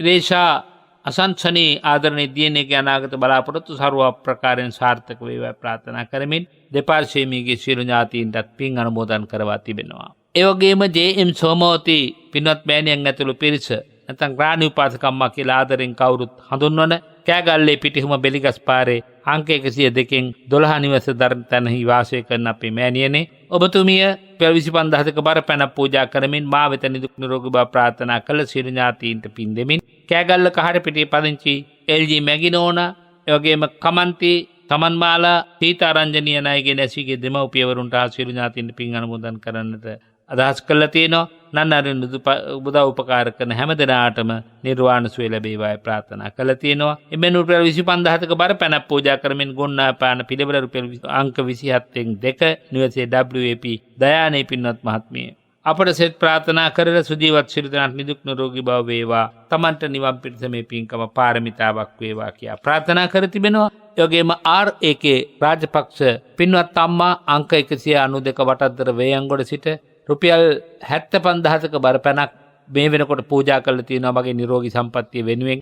ඒ වෙනුවෙන් විශේෂ කොටත් පින් අනුමෝදන් කරනවා. ආදරණීය පුතණුවන් දියණිය ඇතුළු කොටගත් කුල වංශයේ පින්නතුල්ලා ඇතුළු කුල වංශයේ සියලු පින්නතුල්ලා ඒක රාශී කරගෙන මේ පින්කම් සිද්ධ කරන්නේ. අප්‍රේල් මාසේ 9 වෙනි දින ජන්මදිනයේ සැමරු චරින්දු සාමික සඳගිරිය ආදරණීය පුතුණි ඔයාට සුබ උපන්දිනයකට පවුලේ බුදු පිරිස සමග මමත් ආශිර්වාද කරනවා. අභාවයටපත් වුණු මෑණියන් එම් සුබසිංහ දයාබර මෑණියන්ටත් විජේරත්න නම් උතුම් පියාණන් වහන්සේටත් ජයතිලක සුබසිංහ මාමාටත් පින් අනුමෝදන් කරන්නට බලාපොරොත්තු වෙනවා. ඒ වගේම එච්.ජී. සෝමලතා පින්වත් මහත්මිය ඇතුළු ඉහෙලියන් පිරිස නම්බර 27න් 2 තුන්වෙනි පටුමක කල්දෙමුල්ල වරට සිටු 25000ක බරපැන පූජා කරමින් වයස අවුරුදු 3ක් වන සනුලී සෙත්නාරා සිංහිත දියණියගේ සියලු ග්‍රහපල දුර වෙන්න සෙත් ප්‍රාර්ථනා කරන්නටත් මට සෙත් අධිෂ්ඨාන කරන්නටත් පවුලි සියලු දෙනාට ආශිර්වාද කරන්නත් බලාපොරොත්තු තිබෙනවා. ඒ වගේම ඥානා සමරතුංග පින්වත් මහත්මිය සුගතපාල වීරක්කොඩි මහත්මයා අංක 46න් 2 උදම්මිට රුපියල් 30000ක බරපැන පූජා කරමින් දසුන් තුෂාර වීරක්කොඩි ගිහන් සම්පත් තුෂාර ලක්ෂානි වීරක්කොඩින් දූ දරුවන්ට ආශිර්වාද ප්‍රාර්ථනා කළා තියෙනවා. දෙපාර්ශ්වයේ මිගේ ඥාතීන්ට පින් දීමත් සමග එවම රුපියල් 50000ක විශේෂ බරපැනක් අමර රාජපක්ෂ පින්වත් අම්මා යක්කල පිටුවල් කොට සිට පරිත්‍යාග කරනු ලැබුවා. බලාපොරොත්තු රහිත මොහොතක අපෙන් සමුගෙන ගිය අපට බොහෝම පියෙකුගේ සෙනෙහස පුද කරපු ආදරණීය තාත්තා කෙනෙක් 2022 4 මාසේ 30 වෙනි දින අභාවයටපත් වුණා. W වීරසිංහ පින්වත් තාත්තා මාසික සිහිපත් කිරීමේ පින්කම හැටියට මේ 31 වෙනි දින මේ පුණ්‍ය භූමියේදී මහා සංඝරත්නය උදෙසා හේල් දානේ පිළිගන්නන්ට කටයුතු සම්පාදනය කළා තියෙනවා. ඒ පින්බෙරෙන් ඉක්මන් භවයක නිවන් සුව ලැබේවයි. ඒ පින්වත් මහත්මයාට මමත් ඒ පවුලේ පිරිස සමග ප්‍රාර්ථනා කරනවා. සුජීවත් අම්මේ ඔබටත් ආදරණීය දරුවනි ඔබටත් මුණුපුරු මිනිපිරියන් හැම දෙනාටමත් යහපතක් සපතක් ශාන්තියක්ම වේවා. දහම් මැසූ හැම දෙනාටමත් පින් අනුමෝදනාවට ඒක රාශී වුණු හැම දෙනාටමත් යහපතක් සපතක් සැනසෙල්ලක්ම වේවා. සුබ වෙසක් මංගල්‍යයක් වූ ආසේම සුබ පොසොන් මංගල්‍යයක අසිරිය දකින්නටත් ඔබට ශක්තිය ලැබේවා. දහමේ නිබද සිසිලස ලැබේවා කියලා ප්‍රාර්ථනා කරනවා. තෙරුවන් පිහිටයි. සාදු සාදු සාදු.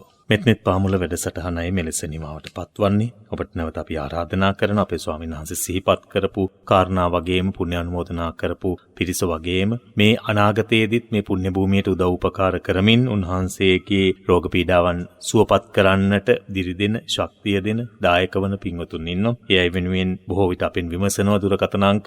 ඒ අය වෙනුවෙන් මේ දුරකථන අංක සිහිපත් කරන්නේ 07114 222 844 07114 222 844 අපේ නායක හාමුදුරන් වහන්සේගේ දුරකථන අංකය, කාර්යාල අංකය 033 22 24 384 033 22 24 384. මූල්‍යමය වශයෙන් යම් ආකාරයකට දායක වෙන අයට සම්පත් බැංකුවේ යක්කල ශාඛාවේ තිබෙන ගිණුමට අපේ හාමුදුරන්ගේ නමින්, කැටවල හේමාලෝක නායක හාමුදුරන් වහන්සේගේ නමින් ගිණුම තිබෙන්නේ. ගිණුම අංකය 106යි 857යි 496යි 109. 106යි 857යි 496යි 109 ගිණුම අංකය. එය සිහිපත් කරමින් අද වැඩසටහන වෙනුවෙන් වැඩමවා වදාළ අතිපූජනීය කැටවල හේමාලෝක අපේ නායක හාමුදුරන් වහන්සේට නිදුක් නිරෝගී දීර්ඝායුෂ චිරජීවනය ප්‍රාර්ථනා කරනවා. උතුම් වූ ධර්මාවබෝධය බොහොම ගෞරවයෙන් ප්‍රාර්ථනා කරමින් මෙත්නෙත් පාමුලෙන් සමුගන්නවා. රාත්‍රී 7ට සිඩ්නි තසුපුවෙන් හමු යමු. හැම දිනාටම තෙරුවන් සරණ ප්‍රාර්ථනා කරනවා.